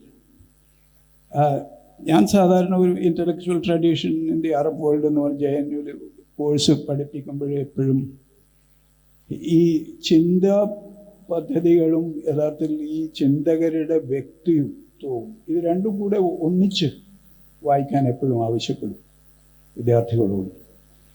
അതിനുള്ള കാരണം എന്താണെന്ന് വെച്ചാൽ ഈ ചിന്തകരും ചിന്താ പദ്ധതിയും എപ്പോഴും പൊരുത്തപ്പെട്ടു പോകണമെന്നില്ല. പക്ഷേ ഏതൊരു ജീവിത സാഹചര്യത്തിലാണ് ഇത്തരം ചിന്തകൾ ഉടലെടുക്കുന്നത് എന്നുള്ളതിനെ കുറിച്ച് കാര്യമായിട്ടുള്ള ഒരു ധാരണ വേണം. അതുമാത്രമല്ല, ഒരു ഈ സ്വത്വം എന്നൊക്കെ നമ്മൾ പറയുന്ന ഒരു ചിന്തകൻ്റെ പ്രത്യേകമായിട്ടുള്ള സവിശേഷത അവരുടെ ജീവിതത്തിൻ്റെ അനുഭവങ്ങളും ഒക്കെയാണ് പലപ്പോഴും നമുക്ക് ഈ ചിന്തയിലേക്ക് എത്താൻ തന്നെയുള്ള പ്രധാനപ്പെട്ട ഒരു മാർഗമായി മാറുന്നത്. ആ ജീവിതത്തെക്കുറിച്ച് പഠിക്കാൻ നമ്മൾക്ക് എപ്പോഴും താല്പര്യമുണ്ടാവും. ഈ ചിന്തയിലേക്ക് എത്തുമ്പോഴാണ് അത് കോംപ്ലിക്കേറ്റഡ് ആവുന്നതും നമുക്ക് അത്ര കണ്ട് താല്പര്യമില്ലാതാവുന്നു. ഈ വ്യക്തിയും ഈ ചിന്തയും തമ്മിൽ ഏതെങ്കിലും വിധത്തിൽ ബന്ധപ്പെടുന്ന, അത് കോൺട്രഡിക്ഷൻസ് ഉണ്ടെങ്കിലും അത് തമ്മിൽ ബന്ധപ്പെടുത്തുന്ന ഒരു രീതി ശാസ്ത്രം യഥാർത്ഥത്തിൽ എപ്പോഴും പ്രധാനമാണ്. ഞാൻ പഠിപ്പിക്കുമ്പോഴും അത് സ്വാഭാവികമായിട്ട് ഇൻസിസ്റ്റ് ചെയ്യുന്നു. അതുകൊണ്ട് അവരുടെ ബയോഗ്രഫീസും ജീവചരിത്രവും ഈ ചിന്തയും ഒന്നിച്ചു തന്നെ കൊണ്ടുപോകാൻ, അപ്പോഴാണ് എന്തൊക്കെ കോൺട്രഡിക്ഷനിൽ അവർ എത്തിച്ചേരുന്നു, ഇത്രയും ജീവിതാനുഭവം ഉണ്ടായിട്ടും എന്തുകൊണ്ട് ഈ ചിന്തയിലേക്ക് എത്തിച്ചേരുന്നു, ഇങ്ങനെ ഇതെന്ത് സാഹചര്യത്തിലാണ് ഇത് ഇത്തരമൊരു ചിന്ത ഉടലെടുക്കുന്നത് എന്നുള്ളതിനെക്കുറിച്ച് കാര്യമായിട്ടുള്ള അവഗാഹം നമുക്ക് ലഭ്യമാവുന്നതാണ്. അല്ലാതെ ആ ചിന്തയെക്കുറിച്ച് മാത്രം പഠിക്കുകയും ഈ വ്യക്തിയെ പൂർണ്ണമായി ഒഴിവാക്കുകയും ചെയ്താൽ ഉണ്ടാവുന്ന ഇത് നമ്മൾ അതിനൊരു കോണ്ടെക്സ്റ്റ് കൊടുക്കില്ല. പിന്നെ ചിന്തകൾ ഉണ്ടാവുന്നത് ഒരു വ്യക്തിയുടെ ജ്ഞാനോൽപാദനത്തിൻ്റെ വശമാണത്. ആ വ്യക്തി എന്ന് പറഞ്ഞാലും ഒരു ചിന്തകൻ എന്നുള്ള നിലയ്ക്ക് അദ്ദേഹം പെരുമാറുന്നത് അന്നുവരെയുള്ള വലിയ അനേക സമൂഹങ്ങൾ ഉണ്ടാക്കിയിട്ടുള്ള ജ്ഞാനത്തിൻ്റെ ഒരു അടിസ്ഥാനത്തിലാണ് അദ്ദേഹം ചിന്തകനാകുന്നത്. അല്ലാതെ പൊട്ടിമുളച്ച് വരുന്നത് ഒരുപാട് കാലത്തെ ട്രെയിനിങ് കൊണ്ട്, സ്വന്തമുള്ള വായനകൾ കൊണ്ട്, മറ്റ് ഫിലോസഫേഴ്സുമായിട്ടുള്ള ബന്ധം കൊണ്ട് ഒക്കെ ഉണ്ടാക്കിയെടുക്കുന്ന. അപ്പോൾ ആ വ്യക്തിയെക്കുറിച്ച് പഠിക്കുക എന്ന് പറഞ്ഞാൽ ഒരു വിധത്തിൽ നമ്മൾ അന്ന് വരെ അവരാർജിച്ചിട്ടുള്ള ജ്ഞാനം ഏതൊക്കെ വിധത്തിലുള്ളതായിരുന്നു എന്നതിലേക്ക് പോവുക കൂടിയാണ് ചെയ്യുന്നത്. അതിലൂടെ നമ്മൾ അവരുടെ ചിന്തയെയും കൂടി പഠിക്കുമ്പോഴാണ് നമുക്ക് കുറച്ചുകൂടി സമഗ്രമായി അവരെക്കുറിച്ചൊരു ബോധ്യം ഉണ്ടാവും. അല്ലെങ്കിൽ നമ്മൾ ഔട്ട് ഓഫ് കോണ്ടെക്സ്റ്റ് ആയിട്ട് അവരെ പ്രതിഷ്ഠിക്കും. അവരുടെ സാഹചര്യത്തിൽ നിന്നൊക്കെ പൂർണ്ണമായും അടുത്ത് മാറ്റി അവരെ പ്രതിഷ്ഠിക്കും. ചില ആശയഗതികൾ ജ്ഞാനത്തിൻ്റെ പല മണ്ഡലങ്ങളും പലപ്പോഴും ചരിത്രത്തെ മറികടന്നുകൊണ്ട് ജീവിക്കുകയും ചെയ്യും. നമുക്കറിയാം, ജ്ഞാനമേഖലയ്ക്ക് അങ്ങനെ ഒരു ഇതുണ്ട് അല്ലേ. ചില ആശയങ്ങൾ ചില കാലഘട്ടങ്ങളിൽ മനുഷ്യ സമൂഹം മറന്നുപോയി, മറ്റ് ചില കാലഘട്ടങ്ങളിൽ ഇതുമാതിരി ഒരു ഹിസ്റ്റോറിക്കൽ ട്രഡീഷൻ ഞാൻ പറഞ്ഞ മാതിരി പലരെയും നാം പിടിച്ചു കൊണ്ടുവരും, നമ്മുടെ തന്നെ ആവശ്യങ്ങൾ. അപ്പോൾ ഒരു ജ്ഞാനം ഒരു കാലത്ത് ഉൽപ്പാദിപ്പിച്ചു കഴിഞ്ഞാൽ അത് പല ജന്മങ്ങളും എടുക്കും, പല കാലഘട്ടങ്ങളിൽ. പഴയ രീതിയിലുള്ള ഉപയോഗമായിരിക്കില്ല അതിന് ഇന്നത്തെ ഒരു കാലത്തുണ്ടാവുക. പക്ഷെ അതിന് വേറെ വിധത്തിൽ തേച്ചുമിനുക്കി നാം എടുക്കുകയും ചെയ്യും. ഇതേപോലുള്ള വേറൊരു ഇൻ്റലക്ച്വൽ ട്രഡീഷൻ എന്ന് നമുക്ക് വിളിക്കാവുന്നത് ഇപ്പോൾ അറബ് ലോകത്തൊക്കെ ആണെങ്കിൽ നാം കാണുന്നത് വലിയ വിധത്തിൽ ഈ സെക്യുലർ ചിന്തയുടെയൊക്കെ ആവിർഭാവത്തിന് ശേഷമുള്ള കാര്യം. ആധുനിക യുഗത്തിൽ പ്രത്യേകിച്ചും 19ാം നൂറ്റാണ്ടിൻ്റെ പകുതി തൊട്ട് ഇങ്ങോട്ട് അനേക വിധത്തിൽ നോക്കിക്കഴിഞ്ഞാൽ ഒരു ഇൻ്റലക്ച്വൽ ട്രഡീഷൻ തന്നെ അറബ് ലോകത്തിനുണ്ട്. കഴിഞ്ഞ 2 നൂറ്റാണ്ടായാലും 1.5 നൂറ്റാണ്ടിലധികം എന്തായാലും അത് കാണാൻ സാധിക്കും. അത് പലപ്പോഴും ഇസ്ലാമിക ചിന്തകരും ഈ സെക്കുലർ എന്ന് നമ്മൾ വിളിക്കുന്ന ചിന്തകരും തമ്മിലുള്ള അന്യോന്യ ഏറ്റുമുട്ടലുകളുണ്ട്, കൊണ്ടും കൊടുപ്പുകളുണ്ട്. അന്യോന്യം ഒരേ തീമിനെ കുറിച്ച് സെക്കുലർ ആൾക്കാരും റിലീജിയസ് സ്കോളേഴ്സും വർക്ക് ചെയ്യുന്നത് നമുക്ക് ഈ അറബ് ലോകത്ത് കാണാൻ സാധിക്കും. ഒന്ന് യൂറോപ്യൻ ആധുനികതയുമായിട്ടുള്ള ഏറ്റുമുട്ടലാണ്. അതിൽ ഒരുപാട് സമാനതകൾ ഈ സെക്കുലർ എന്ന് പറയുന്നവർക്കും ഇസ്ലാമിക് ഇൻ്റലക്ച്വൽസിനും കാണും. ആൻറ്റി കൊളോണിയലായിട്ടുള്ള വീക്ഷണങ്ങൾ സ്വാഭാവികമായിട്ട് കാണും. ഇസ്ലാമിക് ട്രഡീഷനെ എങ്ങനെ അപ്രോച്ച് ചെയ്യണം എന്നുള്ള നിലയ്ക്ക് വ്യത്യസ്തമായിട്ടുള്ള വിരുദ്ധാഭിപ്രായങ്ങളും ഇവർ തമ്മിൽ കാണും. പക്ഷേ ഞാൻ ഒരുപക്ഷെ നേരത്തെ ഒരു സമയത്ത് ഇവിടെ തന്നെ സംസാരിക്കുമ്പോൾ രണ്ട് പ്രധാനപ്പെട്ട ടെർമിനോളജീസ് സെക്കുലർ ആണെങ്കിലും ഇസ്ലാമിക് സ്കോളേഴ്സ് ആണെങ്കിലും ഈ കാലഘട്ടങ്ങളിൽ ഉപയോഗിച്ചത് തുറാസും തജ്ദീദുമാണ്. ഇതിനെക്കുറിച്ചുള്ള ആലോചനകൾ. അതിൽ ഇജ്തിഹാദ് നിശ്ചയമായിട്ടും ഒരു പ്രധാനപ്പെട്ട കണക്റ്റിംഗ് പോയിൻ്റായിട്ട് വരും. എന്താണ് അപ്പോൾ ഈ ട്രഡീഷനും മോഡേണിറ്റിയും എന്നുള്ള നിലയ്ക്ക് തുറാസും തജ്ദീദും കണക്കാക്കും. അതേപോലെ തന്നെ ഹെറിറ്റേജും റിന്യൂവൽ എന്നുള്ള നിലക്കും അതേ സംഗതികളെ കണക്കാക്കും. വെറും ട്രഡീഷൻ മോഡേണിറ്റി അല്ല, ഇതുവരെയുള്ള ജ്ഞാനത്തിൻ്റെ വലിയ ശേഖരം ഒരു പ്രദേശത്തിനുള്ളത്, അതിനെ എങ്ങനെ പുതുക്കാം പുതിയ കാലത്തിനനുസരിച്ച് എന്നുള്ള ചിന്ത. അതേപോലെ ഈ ട്രഡീഷൻ എന്ന് പറയുമ്പോൾ റിലീജിയസ് ട്രഡീഷൻ അതിൽ വളരെ പ്രധാനപ്പെട്ടതാണ്. അല്ലാതെ ഈ മനുഷ്യജീവിതം പൊതുവിൽ അത് മറ്റു മതസ്ഥരുമായിട്ടുള്ള ബന്ധത്തിൽ നിന്നുള്ളതാണ്. ഈ സെക്കുലർ ലോകം മാറ്റി തീർക്കാൻ ശ്രമിക്കുന്നത് എന്തൊക്കെയാണോ അതെല്ലാം ട്രഡീഷനിൽ യഥാർത്ഥത്തിൽ പെടും. അതിനെയും മോഡേണിറ്റിയെയും കുറിച്ചുള്ള ആ തജ്ദീദിനെ കുറിച്ചുള്ള ചർച്ച, എങ്ങനെ ഇതിനെ പുതുക്കാം എന്നുള്ള ചർച്ച. ഇതേ വാക്കുകൾ തന്നെ ഉപയോഗിച്ച്, ഇതേ തീംസിനെ ഉപയോഗിച്ച് സെക്കുലർ തിങ്കേഴ്സും വർക്ക് ചെയ്യുന്നതായിട്ട് കാണാം. ഇസ്ലാമിക് കാര്യങ്ങൾ പഠിപ്പിക്കുന്ന അധ്യാപകരായിട്ടുള്ള ഫിലോസഫേഴ്സുണ്ട്. അല്ലാതെ സമൂഹത്തിൽ ഇറങ്ങി പ്രവർത്തിക്കുന്ന ആക്ടിവിസ്റ്റായിട്ടുള്ള ഫിലോസഫേഴ്സിനെ നമുക്ക് കാണാൻ സാധിക്കും. ഫിലോസഫി ഒരു ജീവനോപാധി തന്നെയായിട്ട് എടുത്തിട്ടുള്ളവരാണ് പലരും. അത് ഇപ്പോൾ അഫ്ഗാനിയുടെയും അബ്ദുവിൻ്റെയും ഒക്കെ 19ാം നൂറ്റാണ്ടിലുള്ള ഇൻഫ്ലുവൻസിനെ കുറിച്ച് നിങ്ങൾക്കൊക്കെ അറിയാം. എങ്ങനെ മുഹമ്മദ് അബ്ദുവിലൂടെ ഈ ഇജ്തിഹാദ് എന്ന് പറയുന്ന ഒരു സംഗതി ഏറ്റവും മുഖ്യമായിട്ടുള്ള ഒരു പരിഗണനാ വിഷയം ഇസ്ലാമിക ചിന്തയുടെ ഭാഗമായി കൊണ്ടുവരാൻ അദ്ദേഹം ശ്രമിച്ച കാര്യം നിങ്ങൾക്കൊക്കെ അറിയാവുന്നത്. അത് പ്രത്യേകിച്ച് എങ്ങനെ യൂറോപ്യൻ ആധുനികതയുടെ ഒരു വിപുലീകരണത്തിൻ്റെ ആ ഒരു 19ാം നൂറ്റാണ്ടിലെ സാഹചര്യത്തിൽ ഇസ്ലാമിൻ്റെ തന്നെ പാരമ്പര്യത്തെ ഈ ആധുനികതയുടെ ഒരു ലോകത്തെ എങ്ങനെ വീണ്ടെടുക്കാൻ സാധിക്കും.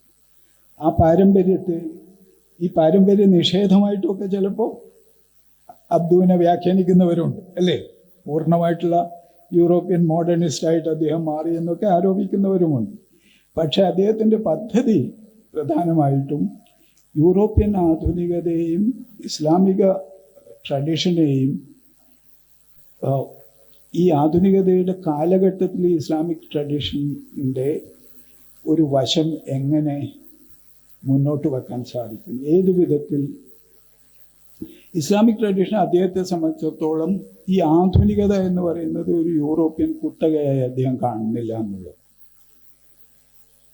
ഇസ്ലാമിക ലോകത്തുള്ള ഈ സ്വയം നവീകരണ പ്രക്രിയകൾ, നേരത്തെ പറഞ്ഞ തജ്ദീദിനായിട്ടുള്ള ഒരു ത്വര എല്ലാ സമൂഹങ്ങൾക്കും ഇസ്ലാമിലും ഉണ്ടായിരുന്നു, ഏത് കാലഘട്ടം നോക്കിക്കഴിഞ്ഞാൽ.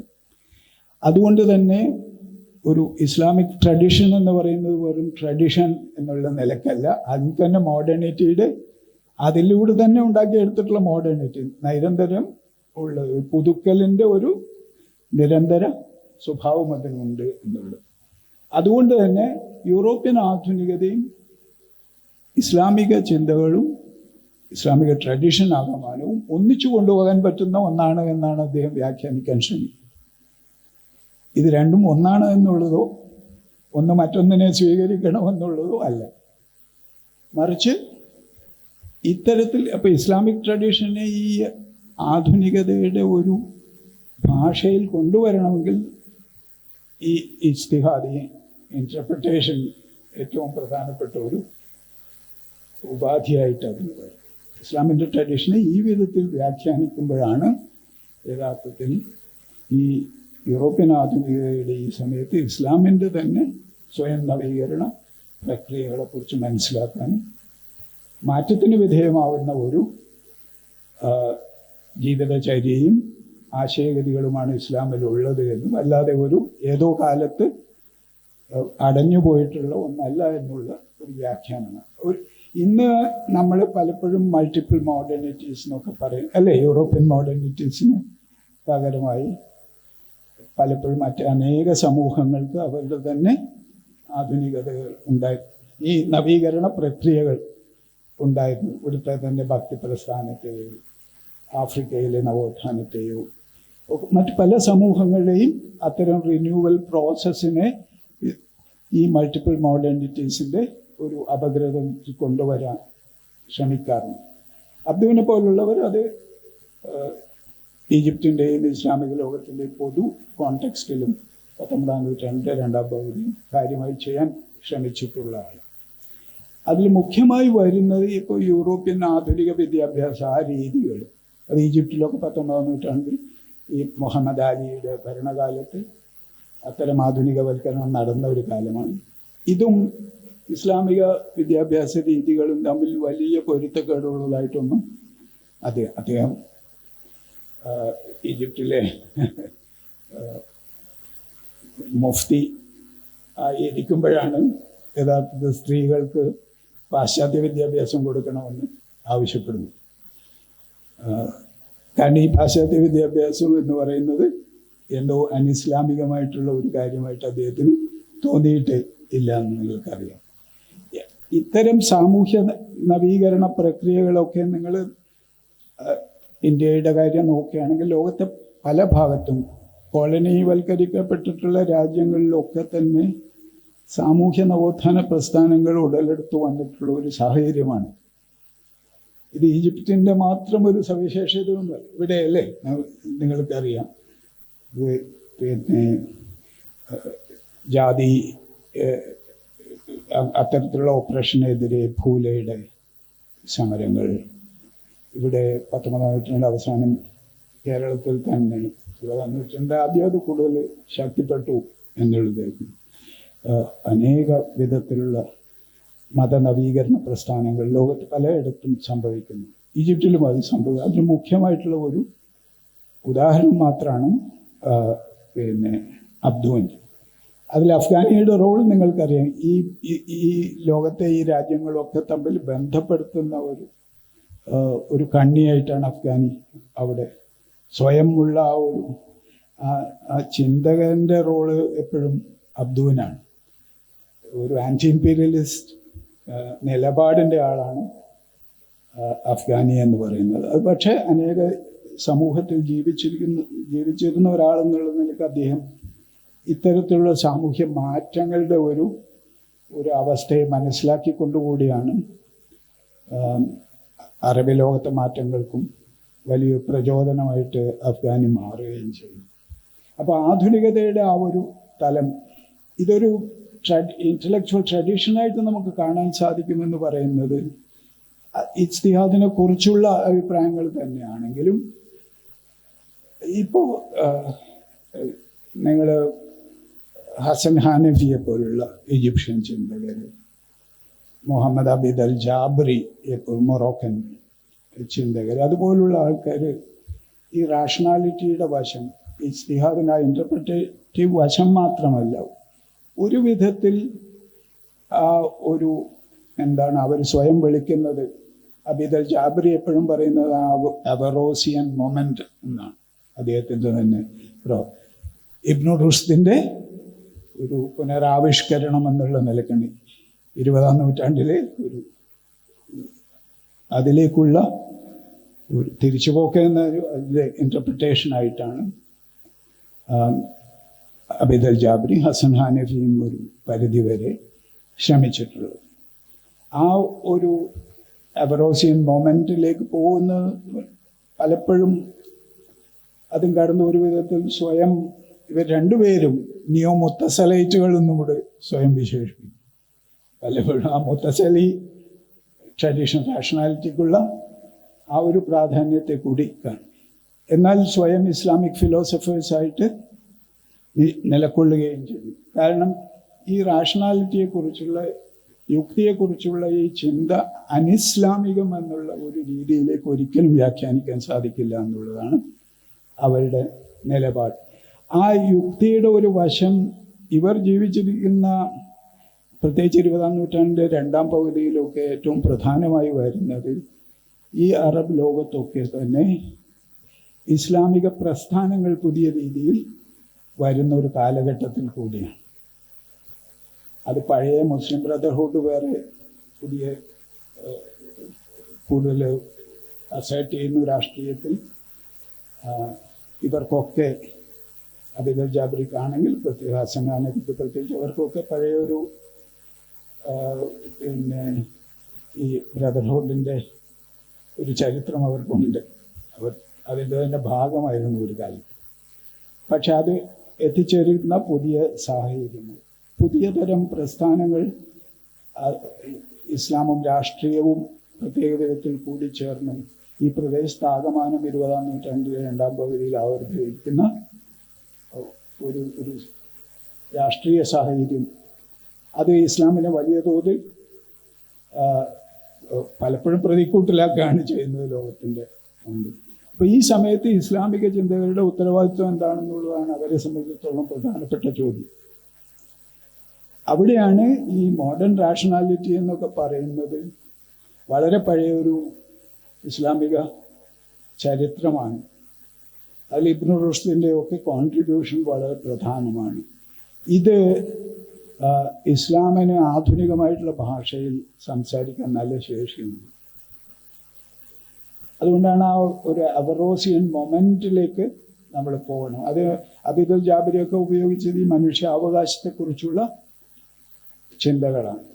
എങ്ങനെ ഈ അവകാശങ്ങളുടെ വശം, ഈ സമയത്ത് തന്നെയാണ് നിങ്ങൾക്കറിയാം ഈ universal declaration of Islamic human rights എന്നൊക്കെ പറഞ്ഞ് യൂണിവേഴ്സൽ ഡിക്ലറേഷൻ ഓഫ് ഹ്യൂമൻ റൈറ്റ്സിൻ്റെ ഐക്യരാഷ്ട്രസഭ 40കളുടെ അവസാനം 48-ലൊക്കെ നടത്തിയിട്ടുള്ളത് പോലെ ഇസ്ലാമിക ലോകത്ത് പുതിയ രീതിയിൽ അത്തരം ആശയഗതികൾ പ്രചരിപ്പിച്ചു വന്നിട്ടുണ്ടായിരുന്നു. പിന്നെ സുഡാനീസ് ചിന്തകർ, ഈജിപ്ഷ്യൻ, മൊറോക്കൻ ചിന്തകർ പലരും ഈ ഹ്യൂമൻ റൈറ്റ്സിനെ കുറിച്ച് പുതിയ വ്യാഖ്യാനങ്ങൾ ഇസ്ലാമിൻ്റെ, മലേഷ്യയിൽ ചന്ദ്ര മുസഫറിനെ പോലുള്ള ആൾക്കാർ, അങ്ങനെ അനേകർ ഈ ഹ്യൂമൻ റൈറ്റ്സ് ഡിസ്കോഴ്സസ് പുതിയ രീതിയിൽ കൊണ്ടുവന്നിട്ടുണ്ടായിരുന്നു. അപ്പോൾ അതിൻ്റെ ഒരു ട്രെഡിഷൻ ഈ സെക്യുലർ ഭാഗത്തുനിന്ന് പിന്നെ ആർക്കോനെ പോലുള്ള ആൾക്കാർ, മാർക്സിസ്റ്റ് ചിന്തകരായിട്ടുള്ള സാദിഖ് ജലാൽ അൽ അസമിനെ പോലുള്ള സിറിയൻ ചിന്തകർ, അദ്ദേഹം നിങ്ങൾക്കറിയാം വലിയൊരു മതവിമർശകനാണ്. അത് ക്രിസ്ത്യാനിറ്റി ആയാലും ഇസ്ലാം ആയാലും. പക്ഷേ അവരും ഇപ്പോൾ ഇസ്ലാമിക് ചിന്തകരായിട്ടുള്ള ഹസൻ ഹാനഫിയോ അബീദ് അൽ ജാബിരിയോ അതുപോലുള്ള ആൾക്കാരുമായിട്ട് ഷെയർ ചെയ്യുന്ന ജ്ഞാനമേഖല വളരെ വിപുലമാണ്.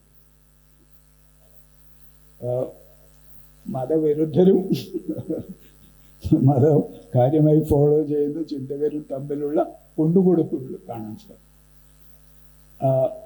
അവരുടെ വിശ്വാസത്തിൻ്റെ തലത്തിൽ അവർ രണ്ടറ്റത്താണെങ്കിലും ഫിലോസഫിക്കലായിട്ടുള്ള പല കാര്യങ്ങളും, ഈ പ്രത്യേകിച്ച് ഈ ട്രഡീഷണൽ മോഡേണിറ്റിയും തമ്മിലുള്ള ബന്ധത്തെക്കുറിച്ചുള്ള ഒരു കാര്യം, ഈ ട്രഡീഷൻ എന്ന് പറയുന്ന ഇപ്പോൾ ഈ തുറാസും തജ്ദീദും പറയുമ്പോൾ ഞാൻ നേരത്തെ തന്നെ സൂചിപ്പിച്ചു, ഈ തജ്ദീദ് എന്നൊക്കെ പറയുന്നതും ഒരു വിധത്തിൽ ട്രഡീഷൻ തന്നെയാണ്. അതാണ് അല്ലേ നേരത്തെ പറഞ്ഞ ഈ അതിൻ്റെ വാക്ക് വരുന്നതെന്ന് നിങ്ങൾക്കറിയാം അല്ലേ? യുജദ്ദിദു പഴയ ഇതിൽ ഹദീസിൽ ഉള്ളതാണ് അല്ലേ? എല്ലാ 100 വർഷവും കൂടുമ്പോഴും പുതുക്കാനായി വരുന്ന യുജദ്ദിദു അതിൽ പറയുന്ന അത് തന്നെയാണ് ഈ ജദീദ് തജ്ദീദ് വരുന്നത്. അപ്പോൾ പുതുമ വരുന്നത് ഇസ്ലാമിൻ്റെ ട്രഡീഷനിൽ നിന്നാണ്. അപ്പോൾ ഈ ട്രഡീഷണൽ മോഡേണിറ്റിയും തമ്മിലുള്ള ഈ ഒരു ബന്ധം എന്ന് പറയുന്നത് വളരെ ഇൻട്രസ്റ്റിംഗ് ആയിട്ടുള്ള ബന്ധം. അപ്പോൾ പണ്ട് മുതലേ മോഡേണിറ്റി ഉണ്ടെന്ന് പറയുമ്പോഴും വാക്കുകളിലും അത് സ്വാഭാവികമായിട്ടും ഉണ്ട്. ഇത് യൂറോപ്പിൽ നിന്ന് കടന്നുകൊള്ളുന്ന ഒരു കാര്യം മാത്രമല്ല. യൂറോപ്യൻ മോഡേണിറ്റിക്ക് അതിൻ്റേതായിട്ടുള്ള പ്രത്യേകതകളും ലോകത്ത് അത് നൽകിയിട്ടുള്ള സംഭാവനകളും നല്ല സംഭാവനകളുണ്ട്. കൊളോണിയലിസവും ഫാഷിസവും പോലുള്ള വളരെ ചീത്ത സംഭാവനകൾ യൂറോപ്യൻ മോഡേണിറ്റി നൽകിയിട്ടുണ്ട് എന്ന് നമുക്കറിയാം. പക്ഷേ ജ്ഞാനത്തിൻ്റെ മേഖലയിൽ, സയൻസിൻ്റെ മേഖലയിലൊക്കെ വലിയ സംഭാവന, ഫിലോസഫിയുടെ മേഖലയിൽ നിന്നാണ്. അപ്പോൾ ഇസ്ലാമിലെ ആധുനികത എന്ന് പറയുന്നതിനെ കുറിച്ചുള്ള ഈ ചിന്ത 20-ാം നൂറ്റാണ്ടിൻ്റെ രണ്ടാം പകുതിയിൽ വളരെ കാര്യമായിട്ട് തന്നെ നടന്നിട്ടുണ്ട്. ആ ആധുനികതയെക്കുറിച്ചുള്ള ചിന്തയിൽ ഇസ്ലാമിക ഫിലോസഫേഴ്സ് അല്ലാത്തവരുമായിട്ട് ഉള്ള കൊണ്ടുകൊടുക്കലുകൾ നമ്മൾ കാണാൻ സാധിക്കുമെന്നുള്ളതാണ് പ്രധാനമായിട്ട് പറയാനുള്ളത്. സമകാലികമായിട്ടുള്ള ഒരു സ്ഥിതിവിശേഷം നോക്കിക്കഴിഞ്ഞാൽ പലപ്പോഴും ഇത്തരം ചിന്തകൾ നേരത്തെയൊക്കെ ആണെങ്കിൽ ഒരു 19-ാം നൂറ്റാണ്ട് വരെ ഇത്തരം ചിന്തകൾ അധികവും ഈ പണ്ടിപ്പോൾ ഗസാലിയുടെ ഒക്കെ കാലത്ത് അദ്ദേഹത്തിന് തന്നെ സ്ഥാപനങ്ങളുണ്ട്. പലർക്കും അങ്ങനെയുള്ള സ്വന്തം നേതൃത്വം കൊടുക്കുന്ന സ്ഥാപനങ്ങൾ. പക്ഷേ ഇസ്ലാമിക് ഫിലോസഫിയിൽ വളരെയധികം ഫിലോസഫേഴ്സ് എല്ലാം സ്വയം ഉയർന്നു വരുന്നതാണ്. അവരുടെ തന്നെ പരിശ്രമഫലമായി പലയിടത്തും യാത്ര ചെയ്ത് പല ഗുരുക്കന്മാരെയും കണ്ടുമുട്ടി പല തരത്തിലുള്ള വിദ്യാഭ്യാസം നടത്തിയിട്ടുള്ളവരാണ്. ഈ ആധുനികമായിട്ടുള്ള ഫിലോസഫേഴ്സ് പലരും അക്കാഡമിക് ആയിട്ടുള്ള ഫിലോസഫേഴ്സായിട്ട് മാറുന്നത് നിങ്ങൾ കാണും. ഇപ്പോൾ ഹസൻ ഹനഫി ആണെങ്കിൽ അബീദ് അൽ ജാബരി ഒക്കെ ആണെങ്കിലും ഫിലോസഫി പഠിപ്പിക്കുന്നവരാണ് യൂണിവേഴ്സിറ്റിയിൽ. അതിപ്പോൾ ഹനഫിയുടെ ഒക്കെ കാര്യമാണെങ്കിൽ അദ്ദേഹത്തിൻ്റെ തന്നെ വിദ്യാർത്ഥികൾ, അദ്ദേഹത്തിൻ്റെ തന്നെ PhD തീസിസ് കാന്തിനെ കുറിച്ച് യൂറോപ്യൻ ഫിലോസഫിയിൽ ട്രെയിൻ ചെയ്തിട്ടുള്ള ആൾക്കാർ, ഫിലോസഫി സ്റ്റുഡൻസ് എന്നുള്ള നിലയ്ക്ക് അങ്ങനെ വരുന്നു. പക്ഷേ ഇസ്ലാമിക് ഫിലോസഫർ അല്ലെന്ന് ഈജിപ്തുകാർക്ക് പറയാനും പറ്റില്ല. അതാണ് പലപ്പോഴും ഒരുപാട് കോൺട്രവേഴ്സി ഉണ്ടാക്കും. ചിലത് പല വിശ്വാസികളെ സംബന്ധിച്ചിടത്തോളം അസഹ്യമായിട്ടും തോന്നിയിട്ടുണ്ട്. പക്ഷേ അദ്ദേഹത്തെ പൂർണ്ണമായും കൈയൊഴിയാൻ മുസ്ലിം സമൂഹം തയ്യാറായിരുന്നില്ല. കാരണം അദ്ദേഹത്തിൻ്റെ ചിന്തയിൽ പ്രത്യേകിച്ച് ഈ വെസ്റ്റേൺ ഓറിയന്റലിസത്തിൻ്റെ വിമർശനത്തിൽ ഒരു എനിക്ക് തോന്നുന്നു പിന്നെ അയൂബ് ഈ ഇസ്ലാമിക് ലിബറേഷൻ തിയോളജിയെ കുറിച്ച് സംസാരിക്കുമ്പോൾ ഹസൻ ഹനഫിയുടെ ഒക്കെ ഒരു ഇസ്ലാമിക് ലെഫ്റ്റ് എന്നൊക്കെയുള്ള ചിന്തയും ഒക്കെ കടന്നു വരും എന്നാണ് ഞാൻ വിചാരിക്കുന്നത്. ഇത്തരത്തിൽ ഒരു ആധുനികരായിട്ടുള്ള ഈ മനുഷ്യർ ഉണ്ടാക്കാൻ ശ്രമിക്കുന്ന ഒന്ന്, അദ്ദേഹത്തിൻ്റെ തന്നെ വിദ്യാർത്ഥികൾ അനേക വെസ്റ്റേൺ ഫിലോസഫി, ഇന്ത്യൻ ഫിലോസഫി പഠിക്കുന്ന വിദ്യാർത്ഥികൾ അദ്ദേഹത്തിൻ്റെ അധ്യാപകരാണ്. ഞാൻ തന്നെ പലരെയും കണ്ടിട്ടുണ്ട്. കുറച്ചുകൂടെ ഇസ്ലാമിക ലോകത്തെ ഒരു ഫിലോസഫി പ്രവർത്തനം, ആ ഫൽസഫ ഒരു വിധത്തിൽ കുറെ കൂടി ആധുനികവൽക്കരിക്കപ്പെട്ടിട്ടുണ്ട്. ആ വിധം മോഡേൺ അക്കാഡമിക് ഡിസിപ്ലിൻ എന്നുള്ള നിലക്കുള്ള ഇസ്ലാമിക് ചിന്തയുടെ ഒരു മാറ്റവും ഈ സമയത്ത് നമ്മൾ കാണാൻ സാധിക്കും. അത് പലപ്പോഴും അനിവാര്യവും കൂടിയാണ്. കാരണം ആധുനിക സ്ഥാപനങ്ങളിലൂടെ അല്ലാതെയുള്ള ഇൻഡിപെൻഡൻറ്റ് സ്കോളർഷിപ്പ് എന്ന് പറയുന്നത് വളരെ വിരളമാകുന്ന ഒരു ലോക സാഹചര്യത്തിലാണ് നമ്മൾ ഏതെങ്കിലും വിധത്തിലുള്ള സ്ഥാപനവൽക്കരണം ഇതിനൊക്കെ നടക്കുന്നുണ്ട്. അത് ഗുണത്തിനായാലും ദോഷത്തിനായാലും അത് സംഭവിക്കുന്നുണ്ട് എന്നുള്ളതാണ്. ഒരു കാര്യം കൂടി പറഞ്ഞ് ഞാൻ നിർത്താം. ഒന്ന്, നമ്മൾ ഇന്ന് സാമൂഹ്യ ശാസ്ത്രങ്ങളിലാണെങ്കിലും ഹ്യൂമാനിറ്റീസിലാണെങ്കിലും ഒക്കെ ഈ ഇൻ്റർ ഡിസിപ്ലിനാരിറ്റി എന്ന് പറയുന്ന ഒരു സംഗതിക്ക് വളരെയധികം പ്രാധാന്യം കൊടുക്കുന്നു, അല്ലേ? അത് ഒരു വിധത്തിൽ വിഷയങ്ങൾ തമ്മിലുള്ള ഒരു ബന്ധം മാത്രമല്ല അവിടെ. ഞാനെപ്പോഴും സൂചിപ്പിക്കാറുള്ളത് ഒരു ഇൻ്റർ ഡിസിപ്ലിനാരിറ്റി എന്ന് പറയുന്നത് പല വിഷയങ്ങളുടെ സമന്വയമല്ല, മറിച്ച് നമ്മുടെ തന്നെ ഒരു ചിന്താമണ്ഡലത്തിൽ ഏർപ്പെടുന്ന ആളുടെ തന്നെ നിലപാടാണ്. ജ്ഞാനത്തിൻ്റെ വളരെ വിശാലമായിട്ടുള്ള ഒരു സമുദ്രമാണെന്ന് നമ്മൾ സങ്കല്പിച്ചു കഴിഞ്ഞാൽ ആ ജ്ഞാനമേഖലയിലേക്ക് പലയിടത്തു നിന്നും ആ സമുദ്രത്തിലേക്ക് പല തീരങ്ങളിൽ നിന്നും ഇറങ്ങാം അല്ലേ? എവിടുന്ന് ഇറങ്ങുന്നു എന്നുള്ളത് അത് നമുക്ക് നാം പഠിച്ചു വരുന്നത് എന്താണോ അതിലൂടെ ഇറങ്ങാം. പക്ഷെ ആ ഇറങ്ങി കഴിഞ്ഞാൽ നാം മനസ്സിലാക്കേണ്ടത് പിന്നെ അതിർവരമ്പുകളൊന്നുമില്ല. നമ്മൾ ജ്ഞാനമേഖലയിലേക്കാണ് കടക്കുന്നത്, അല്ലാതെ ഏതെങ്കിലും ഒരു പ്രത്യേക വിഷയമേഖലയിലേക്ക് മാത്രമല്ല. ആ വിഷയമേഖല ആവശ്യമായിട്ട് ഒരു ഇതിലേക്ക് ഇറങ്ങാനുള്ള വലിയൊരു സാധ്യതയാണ് അത്. അപ്പോൾ അത് നമ്മുടെ തന്നെ സ്വഭാവവിശേഷത്തിൽ ഉണ്ടാവേണ്ടുന്ന ഒരു കാര്യമാണ്. ജ്ഞാനത്തെ അതിൻ്റെ സമഗ്രതയിൽ കാണുക എന്നുള്ളത്, അതിൻ്റെ വൈപുല്യത്തിലും ആഴത്തിലും ഒക്കെ അത് മനസ്സിലാക്കുക എന്നുള്ളത്. അങ്ങനെ ചെയ്യുമ്പോൾ ഉണ്ടാകുന്ന ഒരു കാര്യം, ഇപ്പോൾ ഈ ഇൻ്റർഡിസിപ്ലിനാരിറ്റി എന്ന് പറയുന്നത് നമുക്ക് ഈ ഞാൻ നേരത്തെ പറഞ്ഞ ചിന്തകരിൽ, അത് മധ്യകാലത്തുള്ളവരാണെങ്കിലും ആധുനികരാണെങ്കിലും ആരായാലും, ഇവരെയൊക്കെ ഒരു വിഷയത്തിൽ ആർക്കും തളച്ചിടാൻ സാധിക്കില്ല. അല്ലെ, ഇബ്നു ഖൽദൂനെ കുറിച്ച് പറയുമ്പോൾ അദ്ദേഹം ചരിത്രകാരൻ എന്ന് പറയും, സോഷ്യോളജി ആധുനിക സാമൂഹ്യ ശാസ്ത്രത്തിൻ്റെ പിതാവ് എന്ന് പറയും, ഇല്ലേ, പലതും പറയും. ജിയോഗ്രഫേഴ്സ് അവരുടെ ആളായിട്ട് പറയും. അസബിയ എന്നൊക്കെയുള്ള സങ്കല്പനത്തിലൂടെയുള്ള ആ ഒരു പ്രവർത്തനത്തെ സോഷ്യോളജിയുടെ കാതലായിട്ട് നമ്മൾ സിവിൽ സമൂഹത്തെക്കുറിച്ചും മനുഷ്യാന്യോന്യതയെക്കുറിച്ചുമൊക്കെയുള്ള സങ്കല്പങ്ങൾ പറയും. അപ്പോൾ ഫിലോസഫേഴ്സാണ്, ചരിത്രകാരനാണ്, സോഷ്യോളജിസ്റ്റാണ്, എല്ലാമാണ്. ഗസാലിയെക്കുറിച്ച് നമ്മൾ പറഞ്ഞു. ആരെ എടുത്താലും അവർ സയൻസും ഫിലോസഫിയും മെഡിസിനും ഒക്കെ അല്ലേ എല്ലാം ഒന്നിച്ചു കൊണ്ടുപോകുന്നവർ. അവരെ സംബന്ധിച്ച് ഈ ആധുനിക ഡിസിപ്ലിൻസ് ഉണ്ടാവുന്നത് വരെ ഞാൻ നേരത്തെ പറഞ്ഞ മാതിരി അവർ ജ്ഞാനത്തിൻ്റെ മേഖലയിൽ വ്യവഹരിക്കുന്നവരാണ്. അതിന് അതിർത്തിയൊന്നും കൽപ്പിച്ചിട്ടില്ല. ശാസ്ത്രം എനിക്ക് പറ്റില്ല, ഞാൻ ഫിലോസഫിയെ കൈകാര്യം ചെയ്തു, അല്ലെങ്കിൽ തിയോളജിയെ കൈകാര്യം ചെയ്തു, അങ്ങനെയുള്ള ഒരു പ്രശ്നവുമില്ല. ഇതെല്ലാം കൂടെ കൈകാര്യം ചെയ്യുന്നവർ തന്നെയായിരുന്നു. ഈ മോഡേൺ ഡിസിപ്ലിൻസ് വരുന്നത് ഈ 19-ാം നൂറ്റാണ്ടിലും 20-ാം നൂറ്റാണ്ടിൻ്റെ ആദ്യവും ഒക്കെ ഇവ ഉയർന്നു വരുമ്പോഴുണ്ടാവുന്നത് ഈ സ്പെഷ്യലൈസേഷൻ എന്നുള്ള ഒരു രീതിയിൽ ഈ ദേശരാഷ്ട്രങ്ങളുമൊക്കെ ശക്തിപ്പെടുന്നതും ഈ സമയത്താണെന്ന് നിങ്ങൾക്കറിയാം അല്ലേ. ബോർഡേഴ്സും സോവറിനിറ്റിയും ഒക്കെ ഈ ദേശരാഷ്ട്രങ്ങൾ. അതുപോലെ തന്നെയാണ് ഡിസിപ്ലിൻസ് ഓഫ് നോളജും ഉയർന്നു വരുന്നത്. ഒരു വിധത്തിൽ ദേശരാഷ്ട്ര സങ്കല്പനമാണ് അവിടെ നടക്കുന്നത്. ബോർഡേഴ്സ് എല്ലാ വിഷയങ്ങൾക്കും തമ്മിൽ അന്യോന്യ ബോർഡർ. ആ വിഷയത്തിലുള്ള ആൾ ഇങ്ങോട്ട് വന്നു കഴിഞ്ഞാൽ എന്തോ ഈ പാസ്പോർട്ടും വിസയും ഇല്ലാതെ കടന്നു വന്ന ഒരു ഏലിയനായിട്ട് കണക്കാക്കുന്ന രീതിയൊക്കെ ആ വിധത്തിലേക്കുള്ള ബോർഡേഴ്സ് കെട്ടി ഡിസിപ്ലിൻസിനെ ദേശരാഷ്ട്രങ്ങൾ അന്യോന്യം ട്രീറ്റ് ചെയ്യുന്നത് പോലെ തന്നെ ഒരു രീതിയിൽ നമ്മൾ എത്തിയതാണ്.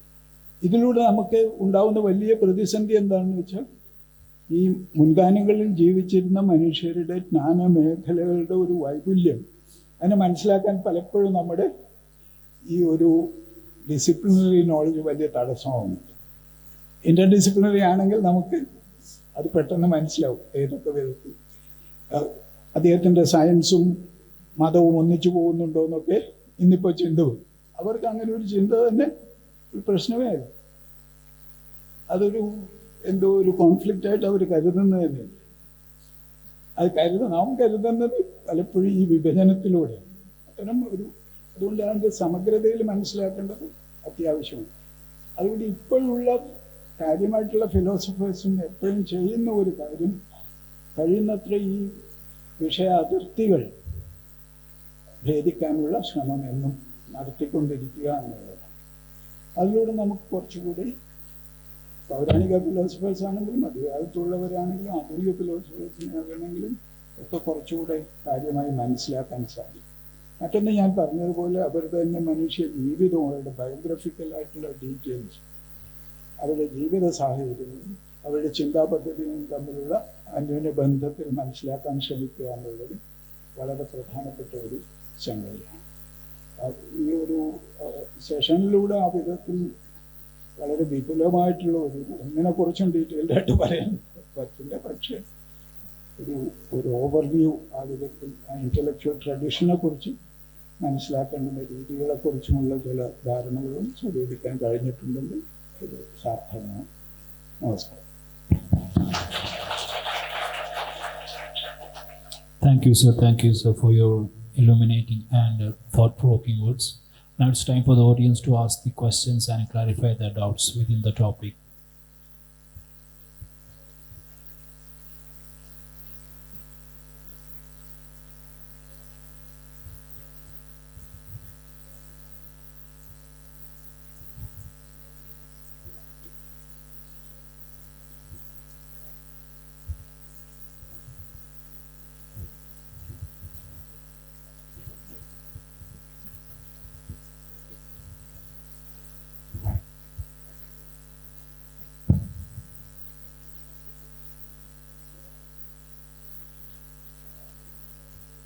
പിന്നെ നമ്മളെ ഇസ്ലാം ട്രഡീഷനിൽ പൊതുവിൽ തസവൂഫ് അല്ലെ ഈ മിസ്റ്റിക് ട്രഡീഷൻ എന്ന് പറയുന്നത് ഒരു വേ ഓഫ് നോയിങ്ങിന് കൂടി ഉപയോഗിച്ചിരുന്നു.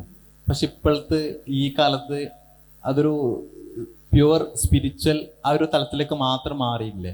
അതിനൊരു അക്കാദമിക് സ്കോളറിസ്റ്റിക് വശം ഇപ്പോൾ നിലവിലുണ്ടോ എന്നുള്ളതാണ് ഒരു ചോദ്യം. പിന്നെ ചോദിക്കാനുള്ളത്, സാറ് മെത്തഡോളജിയെ കുറിച്ചൊക്കെ സംസാരിച്ചു. പിന്നെ നമ്മളെ മുഹമ്മദ് ആർക്കോണ്ടൊക്കെ ഒരു ടേം ഉണ്ട്, പിന്നെ ഇസ്ലാമോളജി. അപ്പോൾ മൂപ്പരായിട്ടൊക്കെ പറയുന്നത് ഇസ്ലാമിക് ട്രഡീഷന് അങ്ങനത്തെ ഒരു സ്കോളറിസ്റ്റിക് വശമൊന്നും ഇല്ല, മറിച്ച് നമ്മളെ ഇസ്ലാം ഫിലോസഫി തന്നെ പറയുന്ന പിന്നെ പെരിപ്പത്തറ്റിക് ഫിലോസഫി, മഷായിയ ഫൽസഫ, മഷായിയ എന്ന് പറയുന്ന അതൊക്കെ ഏതോ ഒരു കാലത്ത് ഒരു ഫിനോമിനൻ മാത്രമായിട്ട് ഗ്രീക്ക് അവിടെയൊക്കെ ഉണ്ടായിരുന്നു എന്നല്ലാതെ ഇസ്ലാമിന് അങ്ങനൊന്നും അവകാശപ്പെടാനില്ല എന്നൊക്കെ പറയുന്ന മറ്റൊരു വാദം കൂടിയുണ്ട്. അപ്പോൾ ഇസ്ലാമിക് ഇന്റലക്ച്വലിന് ഇത്രയൊക്കെ വലിയൊരു പിന്നെ പ്രൊപ്പോണൻസ് ഒക്കെ ഉണ്ട് എന്ന് പറയുന്ന ഒരു സൈഡ് ഉണ്ടായിരിക്കെ തന്നെ അതിനെ ഒപ്പോസ് ചെയ്യുന്ന അതിന്റെ ക്രിറ്റിക്സ് ഇപ്പുറത്തും ഉണ്ട്. അപ്പോൾ സ്വാഭാവികമായി അക്കാദമിക് സമൂഹം എങ്ങനെയാണ് ഈ ക്രിറ്റിസിസത്തെ നോക്കി കാണുന്നുള്ളതാണ് രണ്ടാമത്തെ ചോദ്യം.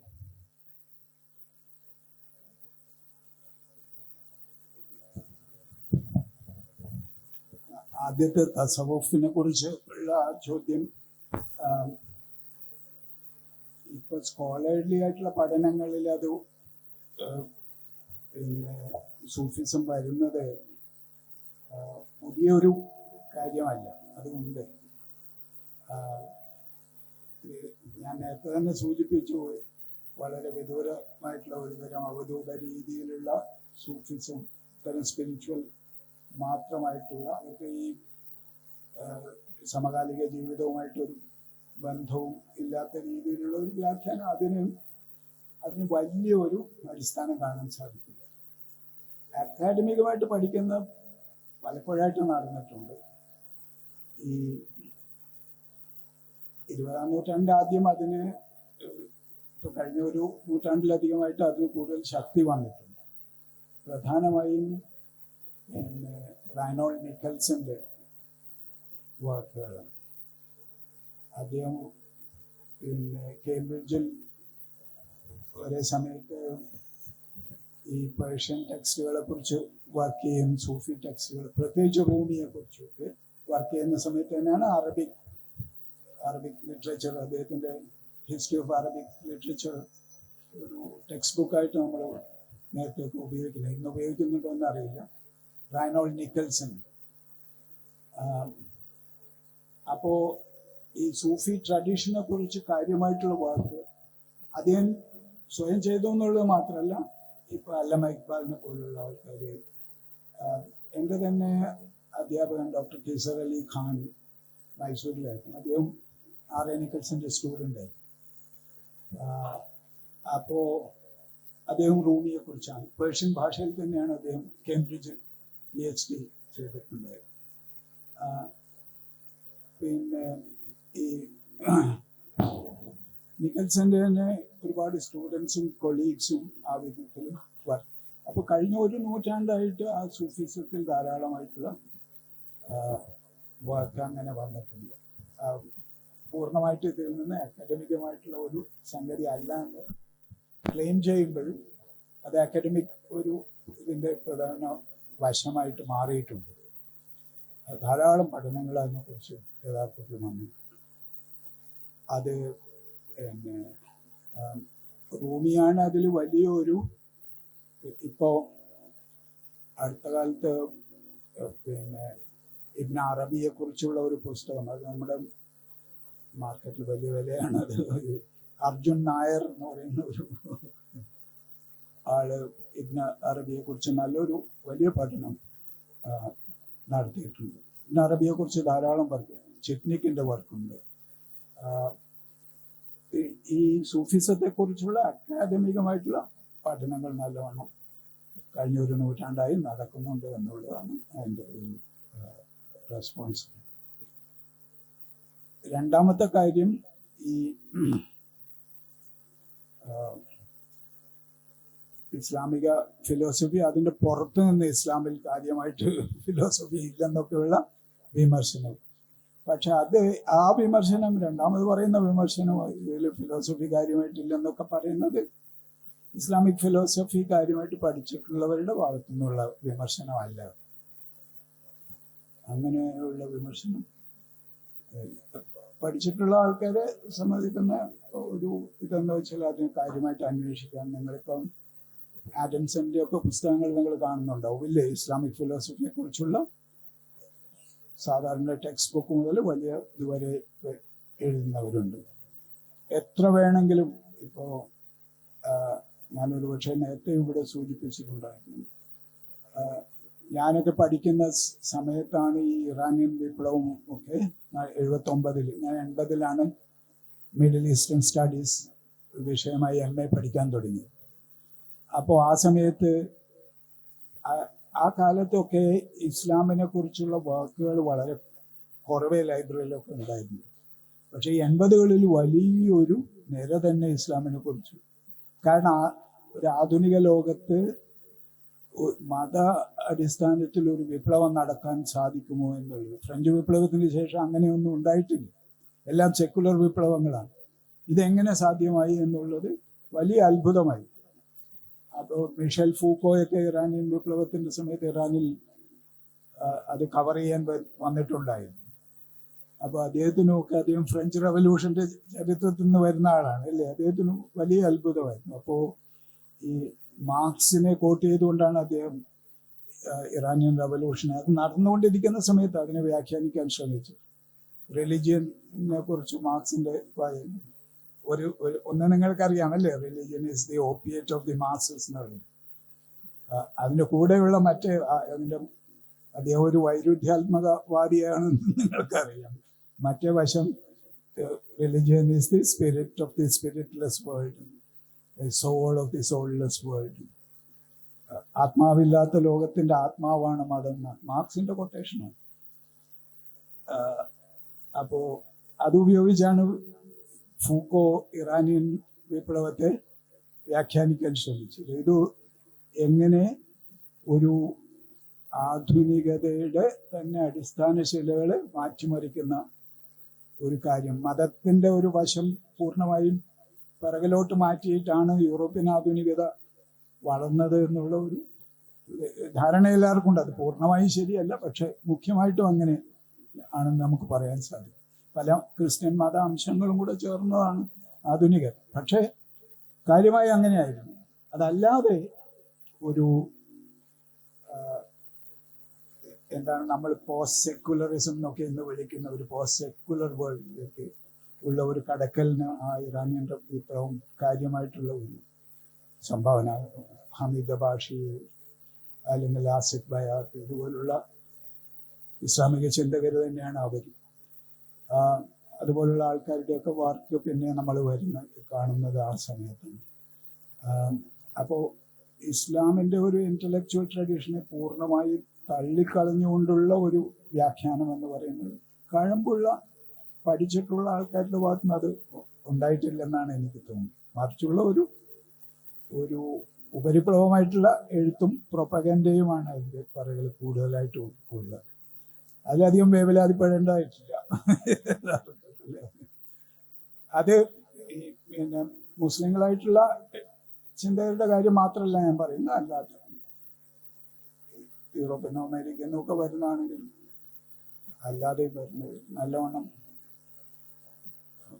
മുസ്ലിങ്ങളും ധാരാളം ഇത്തരം കാര്യങ്ങൾ വർക്ക് ചെയ്യുന്നുണ്ട്.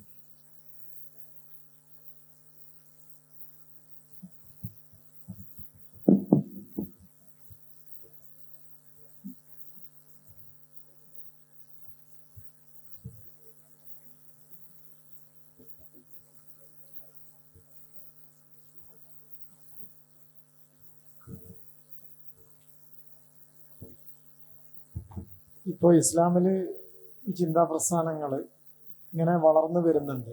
സാർ തന്നെ സൂചിപ്പിച്ചിട്ടുണ്ട്, ഓരോരോ സമയത്തും ഇവരെ പടിക്ക് പുറത്ത് നിർത്താൻ വേറൊരു ടീം വർക്ക് ചെയ്യുന്നുണ്ട്.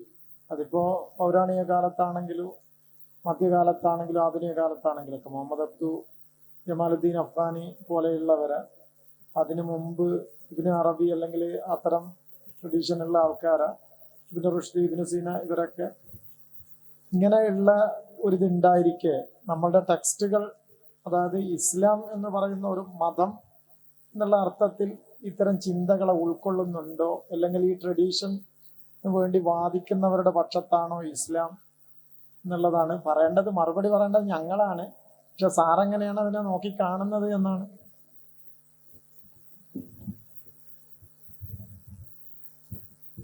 അതിന് രണ്ടു വശത്തും എനിക്ക് പറയാൻ സാധിക്കും. ഒന്ന്, എനിക്കുള്ള വലിയ സന്തോഷം ഇതുമാതിരിയുള്ള സ്ഥാപനങ്ങളിൽ നിന്ന് മറ്റ് പല മദ്രസകളിലും ഒക്കെ വരുന്ന ധാരാളം പുതിയ ചിന്തകളോടും ഒക്കെ ആഭിമുഖ്യമുള്ള ധാരാളം ചെറുപ്പക്കാർ വരുന്നുണ്ട്. അത് ചരിത്രത്തിലാണെങ്കിലും രാഷ്ട്രീയ കാര്യങ്ങളിലാണെങ്കിലും ഫിലോസഫിയിലാണെങ്കിലും ഒക്കെ തൽപരരായിട്ടുള്ള ഒരു ചെറുപ്പക്കാരായിട്ടുള്ള അക്കാഡമിക് സമൂഹം ഉയർന്നു വരുന്നുണ്ട് എന്നുള്ളൊരു വലിയ സന്തോഷം എനിക്ക്. ഞാൻ പഠിപ്പിക്കാൻ 40-42 വർഷത്തോളം പഠിപ്പിച്ചിട്ടുള്ള ഒരാളാണ് യൂണിവേഴ്സിറ്റി. ഒരുപാട് കാലം, വേണ്ടതിലധികം എന്ന് പറയാം. പക്ഷെ ഈ കാലയളവിൽ എനിക്ക് ആദ്യത്തെ 80കളുടെ ആദ്യ പകുതി ഞാൻ പഠിപ്പിക്കാൻ തുടങ്ങുന്ന കാലത്തൊന്നും ഇല്ലാത്ത വിധത്തിലുള്ള മുസ്ലിം ചെറുപ്പക്കാരുടെ അടക്കമുള്ള ഒരു താല്പര്യം കാണാനുണ്ട്. അപ്പോൾ എവിടെയോ പോസിറ്റീവായിട്ട് ചില, അത് നിങ്ങളെ പോലുള്ള സ്ഥാപനങ്ങളുടെ ഒക്കെ കോൺട്രിബ്യൂഷൻ ചിലപ്പോൾ ആയിരിക്കാം, അത് നടക്കുന്നുണ്ട് എന്നുള്ളത് ഒരു യാഥാർത്ഥ്യം. എന്നാൽ പൊതുവിൽ, കാരണം ഇങ്ങനെ യൂണിവേഴ്സിറ്റിയിലൊക്കെ എത്തിപ്പെടുന്നവർ എണ്ണത്തിൽ സ്വാഭാവികമായിട്ടും കുറവായിരിക്കും.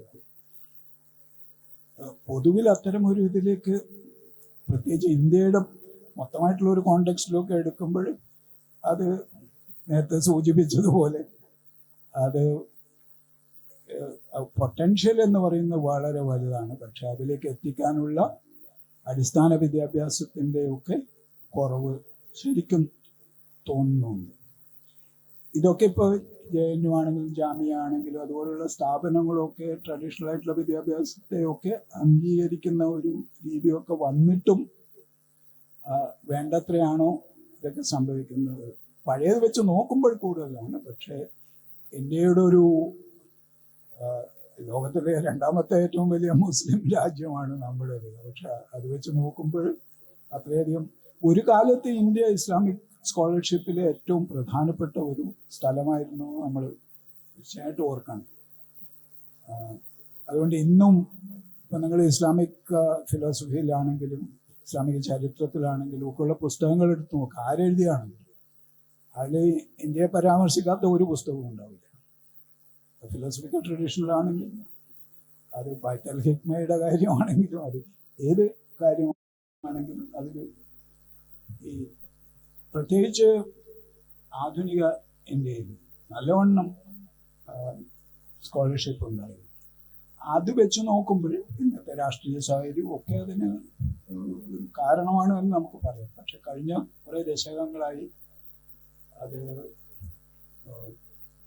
മേലോട്ട് പോകുന്നില്ല എന്നുള്ള മാത്രമല്ല, അനേക വെല്ലുവിളികൾ സ്വാഭാവികമായിട്ടും നേരിടുന്നുണ്ടോ എന്നുള്ള യാഥാർത്ഥ്യം. അപ്പോൾ സന്തോഷമുള്ള ഒരു വശവും അത് നിശ്ചയമായിട്ടും ഉണ്ട്.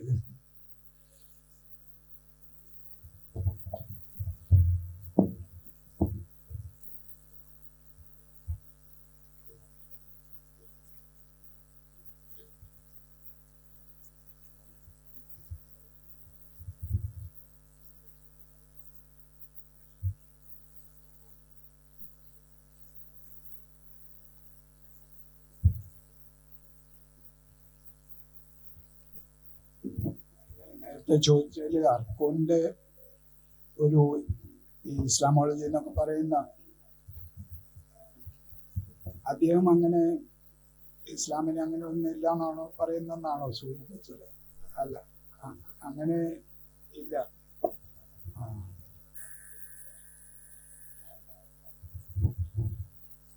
ഇവരൊക്കെ കോട്ട് ചെയ്തിട്ട് മുമ്പൊരു സ്റ്റേറ്റ്മെന്റ് കണ്ടിരുന്നു. ഇങ്ങനത്തെ ആൾക്കാരൊക്കെ അക്കാദമിക്സിൽ ഇസ്ലാമിക് ഇന്റലക്ച്വൽ ട്രഡീഷന് ഈ രൂപത്തിലുള്ള കുറെ ഡിഫക്റ്റുകൾ ഉണ്ടായിട്ടുണ്ട്. മുമ്പ് ഈ പരിപ്പത്തറ്റിക് ഫിലോസഫി ഈ ഫൽസഫ മാഷായൊക്കെ ഉണ്ടായിരുന്നു. പിന്നീട് അതിന് കുറെ കാര്യത്തിൽ ഒരു ശോഷണം സംഭവിച്ചു. സ്വാഭാവികമായിട്ട് ഒരു പ്രോപ്പർ ഗ്രോത്ത് ഉണ്ടായിട്ടില്ല. അപ്പോൾ അത് എങ്ങനെയാണ് അക്കാദമിക്കിൽ കാണുന്നുള്ളൂ? ഞാൻ ആദ്യമായി അർക്കുവിൻ്റെ ഒരു വർക്ക് കാണുന്നത് ഈ ഡയോജനസ് എന്ന് പറഞ്ഞ ഒരു ഫിലോസഫി ജേണലുണ്ട്.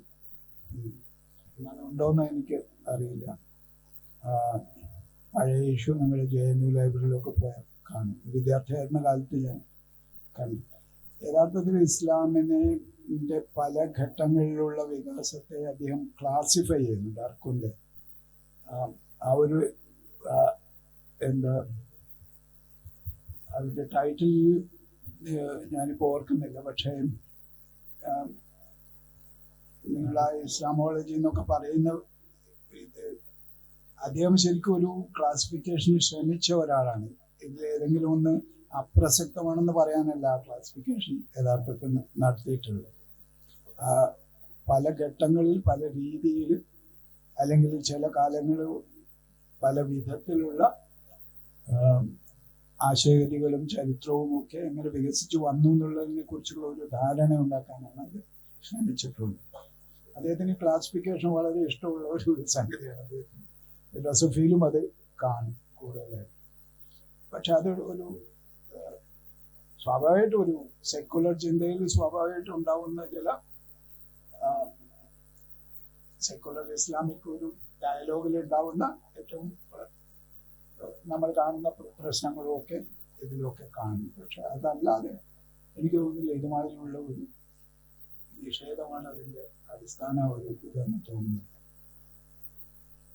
ഞാൻ പണ്ട് വായിച്ച കാര്യങ്ങൾ ആലോചിച്ച് നോക്കുന്നു.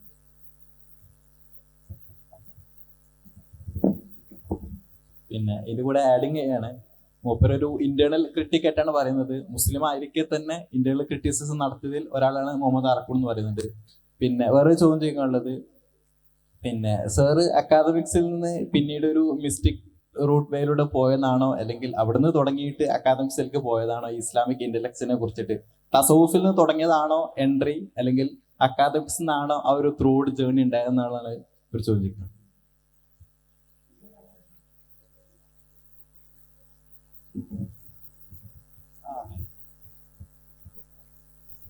ഞാൻ നേരത്തെ ഒരു സൂചിപ്പിച്ചു, ഈ തസവുഫിനെ കുറിച്ച് കാര്യമായി വർക്ക് ചെയ്ത ഒരാളാണ് എൻ്റെ ഗുരു, ഡോക്ടർ കൈസർ അലി ഖാൻ എന്ന് പറഞ്ഞു. ഞാൻ നേരത്തെ പറഞ്ഞു റെയ്നോൾഡ് നിക്കൽസിൻ്റെ, കേംബ്രിഡ്ജിൽ പറഞ്ഞല്ലോ, റെയ്നോൾഡ് നിക്കൽസിൻ്റെ കീഴിൽ PhD ചെയ്ത ആളാണ് എന്നെ പഠിപ്പിച്ച ആൾ.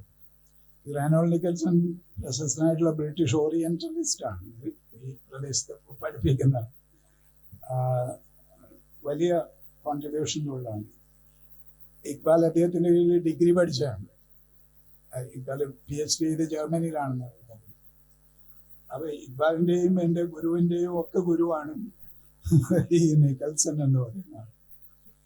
ഞാൻ അങ്ങനെ ഒരു സ്കോളർ എന്നെ പഠിപ്പിച്ചുള്ളത് ഈ ഡോക്ടർ കൈസർ അലി ഖാൻ പേർഷ്യൻ സ്കോളറാണ്. അദ്ദേഹം പ്രസിഡന്റിന്റെ അവാർഡും ഒക്കെ ക്ലാസിക്കൽ ലാംഗ്വേജസ് കിട്ടിയിട്ടുള്ളതാണ്.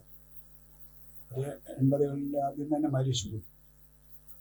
എന്നെ പഠിപ്പിക്കുമ്പോൾ തന്നെ അദ്ദേഹം 20ാം നൂറ്റാണ്ടിൻ്റെ ആദ്യമുള്ള ഒരാളുടെ കീഴിൽ PhD ചെയ്തെന്ന് വെച്ചാൽ അദ്ദേഹം എന്നെ പഠിപ്പിക്കുന്ന കാലത്ത് നല്ല പ്രായമുള്ളൂ. എന്നെ പഠിപ്പിച്ചു 1-2 വർഷത്തിനകം തന്നെ അദ്ദേഹം മരിക്കുകയും ചെയ്തു. അപ്പോൾ അദ്ദേഹം റൂമിയെ കുറിച്ചാണ് വർക്ക് ചെയ്തിട്ടുള്ളത്.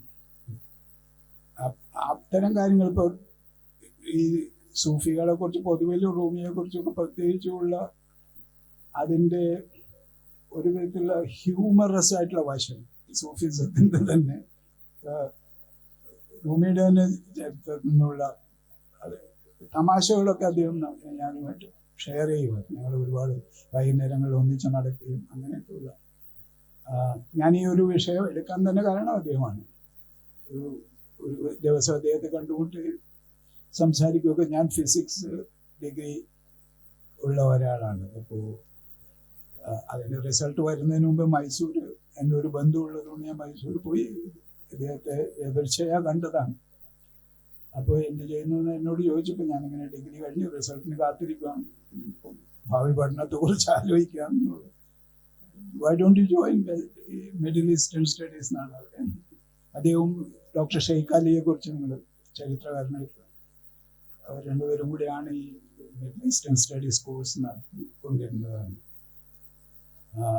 അപ്പോൾ അങ്ങനെ വന്നിട്ടുള്ളതാണ്. അപ്പോൾ അതിലൊരു സൂഫി എലമെന്റ് ഉണ്ടോ എന്ന് ചോദിച്ചാൽ ഇദ്ദേഹത്തിലൂടെ അതിലുണ്ട്. പക്ഷേ പേഴ്സണലായിട്ട് ഞാൻ ഒരു അക്കാഡമിക് വിഷയം എടുത്തിട്ട് അങ്ങനെ ഉള്ള പഠനത്തിലൂടെ, അതും ഇസ്ലാമിനെ കുറിച്ചുള്ള ഒരു പഠനമാണ് ഞാൻ ചെയ്യുന്നത്.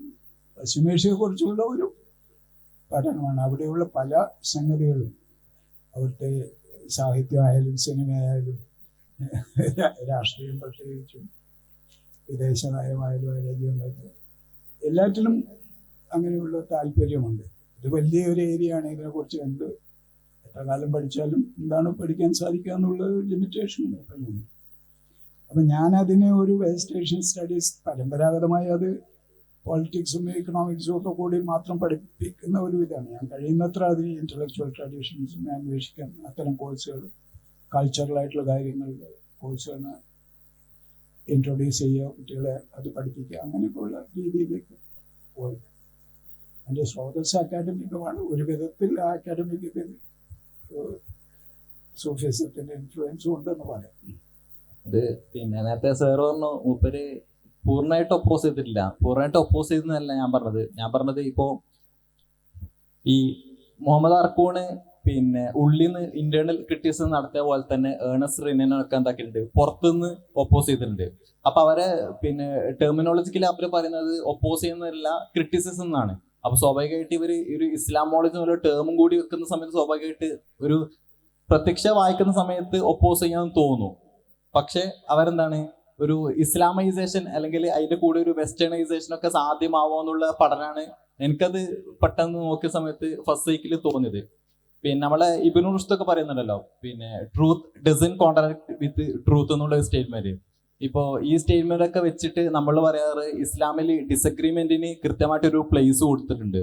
ഇസ്ലാമിൽ ആ ഡിസഗ്രിമെന്റിന് പ്ലേസ് കൊടുത്തെന്നുള്ള ആ ഒരു ട്രഡീഷനിൽ മാറിയിട്ട് കുറെ കാലം കഴിഞ്ഞ ശേഷം അത് ചുരുങ്ങി വന്നിട്ടുണ്ടോ, അല്ലെങ്കിൽ അങ്ങനെ ചുരുങ്ങിയത് കാരണമാണോ ഇസ്ലാം ട്രഡീഷനിലെ ഈ ഒരു എപ്പിസ്റ്റമിക് വേക്ക് ഇതൊക്കെ ഒരു ഡിഫക്റ്റ് സംഭവിച്ചതെന്ന് സാറിന്റെ അഭിപ്രായം?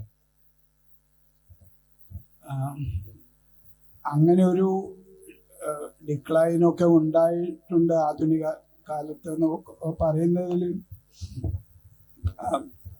ഒരു പരിധിവരെ അതിൽ വാസ്തവമുണ്ട്. ആ വാസ്തവം എന്ന് പറഞ്ഞാൽ ഇസ്ലാമിക് ലോകം എന്ന് നമ്മൾ ഇന്ന് പറയുന്ന ലോകം ആകമാനം കൊളോണിയൽ ആധിപത്യത്തിൻ്റെ കീഴിലാണ്. നേരിട്ടോ അല്ലാതെ കൂടുതൽ നേരിട്ട് തന്നെ. ഈ കാലഘട്ടങ്ങളിൽ ഇത് കൊളോണിയലിസം ഉണ്ടായിട്ടുള്ള എല്ലാ നാടുകളും സ്വയം പറയുന്ന ഒരു കാര്യമാണ്. നമ്മുടെ സാംസ്കാരിക ചരിത്രമൊക്കെ ഇതോടുകൂടി നശിച്ചു. ആ നശിച്ചു എന്ന് പറയുന്നത് വലിയൊരു യാഥാർത്ഥ്യവും കൂടിയാണ്, അല്ലെന്നുള്ളത്. പക്ഷെ അതിനൊരു പൊതു സ്വഭാവമുണ്ട്. അത് ഇസ്ലാമിൻ്റെ മാത്രം ഏതെങ്കിലും വിധത്തിലുള്ള പ്രത്യേകതയല്ല. പലപ്പോഴും ഇത്തരം വ്യാഖ്യാനങ്ങൾ അതിലേക്ക് ചുരുക്കുന്നുണ്ട്. ഇത് എല്ലാ കൊളോണിയൽ രാജ്യങ്ങളിലും അവരുടെ മതം ഏതായാലും സംഭവിച്ചിട്ടുള്ള ഒരു കാര്യം. അതിന് മുമ്പുണ്ടായിരുന്ന സ്വാതന്ത്ര്യത്തോടു കൂടിയുള്ള ഒരു പ്രവർത്തനം, മുമ്പ് വലിയ സ്വാതന്ത്ര്യമായിരുന്നോ എന്ന് ചോദിച്ചു കഴിഞ്ഞാലും അങ്ങനെ ചോദിക്കാം ഉറപ്പാണ്. പക്ഷേ റിലേറ്റീവായിട്ട് കാണുന്ന ജനങ്ങളുടെ ഇപ്പോൾ ബൗദ്ധികമായിട്ട് ശേഷിയുള്ള മനുഷ്യരൊക്കെ ആന്റി കൊളോണിയൽ സ്ട്രഗിൾസിലേക്കും അത്തരം കാര്യങ്ങളിലേക്കാണ്. അല്ലേ, നേരിട്ട് യുദ്ധം അൾജീരിയക്കാരുടെ കാര്യം, മൊറോക്കാൻസിൻ്റെ ഏത് ആര് കാര്യങ്ങൾ, ഇന്തോനേഷ്യക്കാരുടെ കാര്യം, എല്ലാവരും സമരങ്ങളിൽ ഏറ്റവും ബുദ്ധിജീവികളായിട്ടുള്ള മനുഷ്യർ ആന്റി കൊളോണിയൽ സ്ട്രഗിൾസിലാണ്. അല്ലാതെ അന്നൊരു ഫിലോസഫി എഴുതുക എന്നുള്ളതല്ല അവരുടെ മുമ്പിലുള്ള ഓപ്ഷൻ. അപ്പം അത്തരം ലോകരാഷ്ട്രീയ സാഹചര്യവും വളരെയധികം ബാധിച്ചിട്ടുണ്ട് എന്നുള്ളത് വളരെ യാഥാർത്ഥ്യം. ഇന്റേണലായിട്ടുള്ള ക്രിറ്റിസിസത്തിന്റെ അംശം അത് ഇന്ത്യൻ ഫിലോസഫിക്കൽ ട്രഡീഷനെ കുറിച്ചും പറയും. എന്ത് സംഭവിച്ചു, ബൗദ്ധ കുറെ കൂടി റാഷണലായിട്ടും കാര്യങ്ങൾ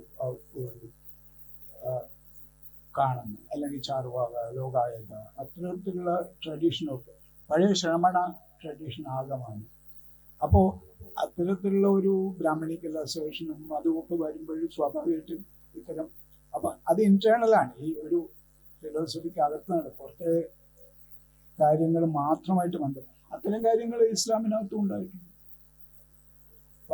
അത്തരം സയന്റിഫിക് തിങ്കിങ് എന്ന് പറയുന്ന ഒരു സംഗതി പഴയ ഫിലോസഫേഴ്സിന് അതും വിശ്വാസവും തമ്മിൽ വലിയ ഒരു കോൺട്രഡിക്ഷൻ ഇല്ലാതെ കൊണ്ടുപോകാൻ സാധിക്കും. അതിന് അവർ ഒരുപാട് ഇതുമാതിരിയുള്ള ഉപാധികൾ ഉപയോഗിച്ചിരുന്നു ഒരു സംഗതിയാണ്. അത് ഈ ആധുനികതയുടെ ഒരു പ്രത്യേകത ഇതിനെ കള്ളികളിലാക്കുക ഉടൻ തന്നെ. അങ്ങനെ കള്ളികളിലാക്കുമ്പം ഈ ബ്ലാക്ക് ആൻഡ് വൈറ്റ് ആയിട്ട് ഇതിനെയൊക്കെ കാണുക. ആ ഗ്രേ ഏരിയ, അതാണല്ലോ പോസിബിലിറ്റിയുടെ ഒരു ഏരിയ, അത് കുറഞ്ഞു വരുന്നു എന്നുള്ളത് അത് ആധുനികതയുടെ കൂടെ ഒരു സ്വഭാവമാണ്. നമ്മൾ നേരത്തെ പറഞ്ഞ ഡിസിപ്ലിനറി ബൗണ്ടറീസ് ഒക്കെ ഉണ്ടാക്കുന്നത് പോലെ തന്നെ ഇത്തരം കാര്യങ്ങളിൽ ഒരു വ്യവച്ഛേദനം നടത്തും. ഒന്നുകിൽ റാഷണൽ അല്ലെങ്കിൽ വിശ്വാസം. വിശ്വാസത്തിനകത്തുള്ള ഈ റാഷണാലിറ്റിയുടെ പ്രവർത്തനത്തെക്കുറിച്ച് അന്വേഷിക്കാനാണ് ഇവരൊക്കെ ഏറ്റവും കൂടുതൽ സമയം ചെലവഴിച്ചിട്ടുള്ളത്. അതിനെ രണ്ടറ്റത്ത് കൊണ്ടുപോയി നിർത്തി അന്യോന്യം തമ്മിലടിപ്പിക്കാനുള്ള ഏർപ്പാടിലേക്കല്ല അവർ ഫിലോസഫേഴ്സ് ആരും കൊണ്ടുപോയി. അവരുടെ കാര്യമായുള്ള അന്വേഷണ വിഷയവും അത് തന്നെയായിരുന്നു. അപ്പോൾ ഈ ആധുനിക കാലത്തുള്ള ഇത്തരം വർഗീകരണം ശരിക്കും സ്വതന്ത്രമായിട്ടുള്ള ചിന്തയെ നല്ലവണ്ണം ബാധിച്ചിട്ടുണ്ട് എന്ന് പറയാൻ സാധിക്കും. ആർക്കും ഒരു വിധത്തിൽ ആധുനികതയെ റെപ്രസെന്റ് ചെയ്യുന്നുണ്ട് കാര്യമായിട്ട്, അത് ശരിയാണ്. പക്ഷെ എന്നാലും അത് ഇന്റേണൽ ക്രിറ്റിക്സാണ്. പ്രൊഫസർ യു ആർ അനന്തമൂർത്തിയൊക്കെ ഇന്ത്യൻ കോണ്ടെക്സ്റ്റിൽ പറയുക ഇത് ക്രിട്ടിക്കൽ ഇൻസൈഡർ എന്നാണ് അതിനെ പറയുക. അതേ തരം ചിന്തകൾ ഇവിടെ ധാരാളം. ക്രിട്ടിക്കൽ ഇൻസൈഡർ എന്ന് അനന്തമൂർത്തി പറയും. അവർ പലപ്പോഴും മറ്റ് ആശയഗതികളും ഒക്കെ സ്വാധീനിക്കപ്പെട്ടു. വെസ്റ്റേൺ ആശയഗതികളുമായിട്ടുള്ള സ്വാധീനം ഒരു മോശം കാര്യമായിട്ടല്ല അവിടെ. അതിവിടെയുള്ള പല അസമത്വങ്ങളെയും പരമ്പരാഗതമായിട്ടുള്ള പ്രശ്നങ്ങളെയും ഒക്കെ വിമർശനാത്മകമായി കാണാനുള്ള ഒരു ഉപാധിയാണ്. പക്ഷേ ഈ ട്രഡീഷനെ പൂർണ്ണമായി നിരാകരിച്ചു കഴിഞ്ഞാൽ പിന്നെ അവരെ സംബന്ധിച്ച് അവർ പൂർണ്ണമായും ഔട്ട്സൈഡറാവും. ഈ ക്രിട്ടിക്കൽ ഇൻസൈഡർ ആവാൻ സാധിക്കില്ല. അപ്പൊ ആ ഇൻസൈഡർ ആവണമെങ്കിൽ സ്വാഭാവികമായിട്ടും ഒരു സമരസപ്പെട്ട് തന്നെ പോകേണ്ടി വരും. പക്ഷേ പൂർണ്ണമായിട്ട് അതിൽ ലയിച്ചു ചേരുന്നവരാണല്ല വിമർശനാത്മകമായിട്ടുള്ള ഒരു നിലപാട് മുന്നോട്ട് വയ്ക്കുന്നത്.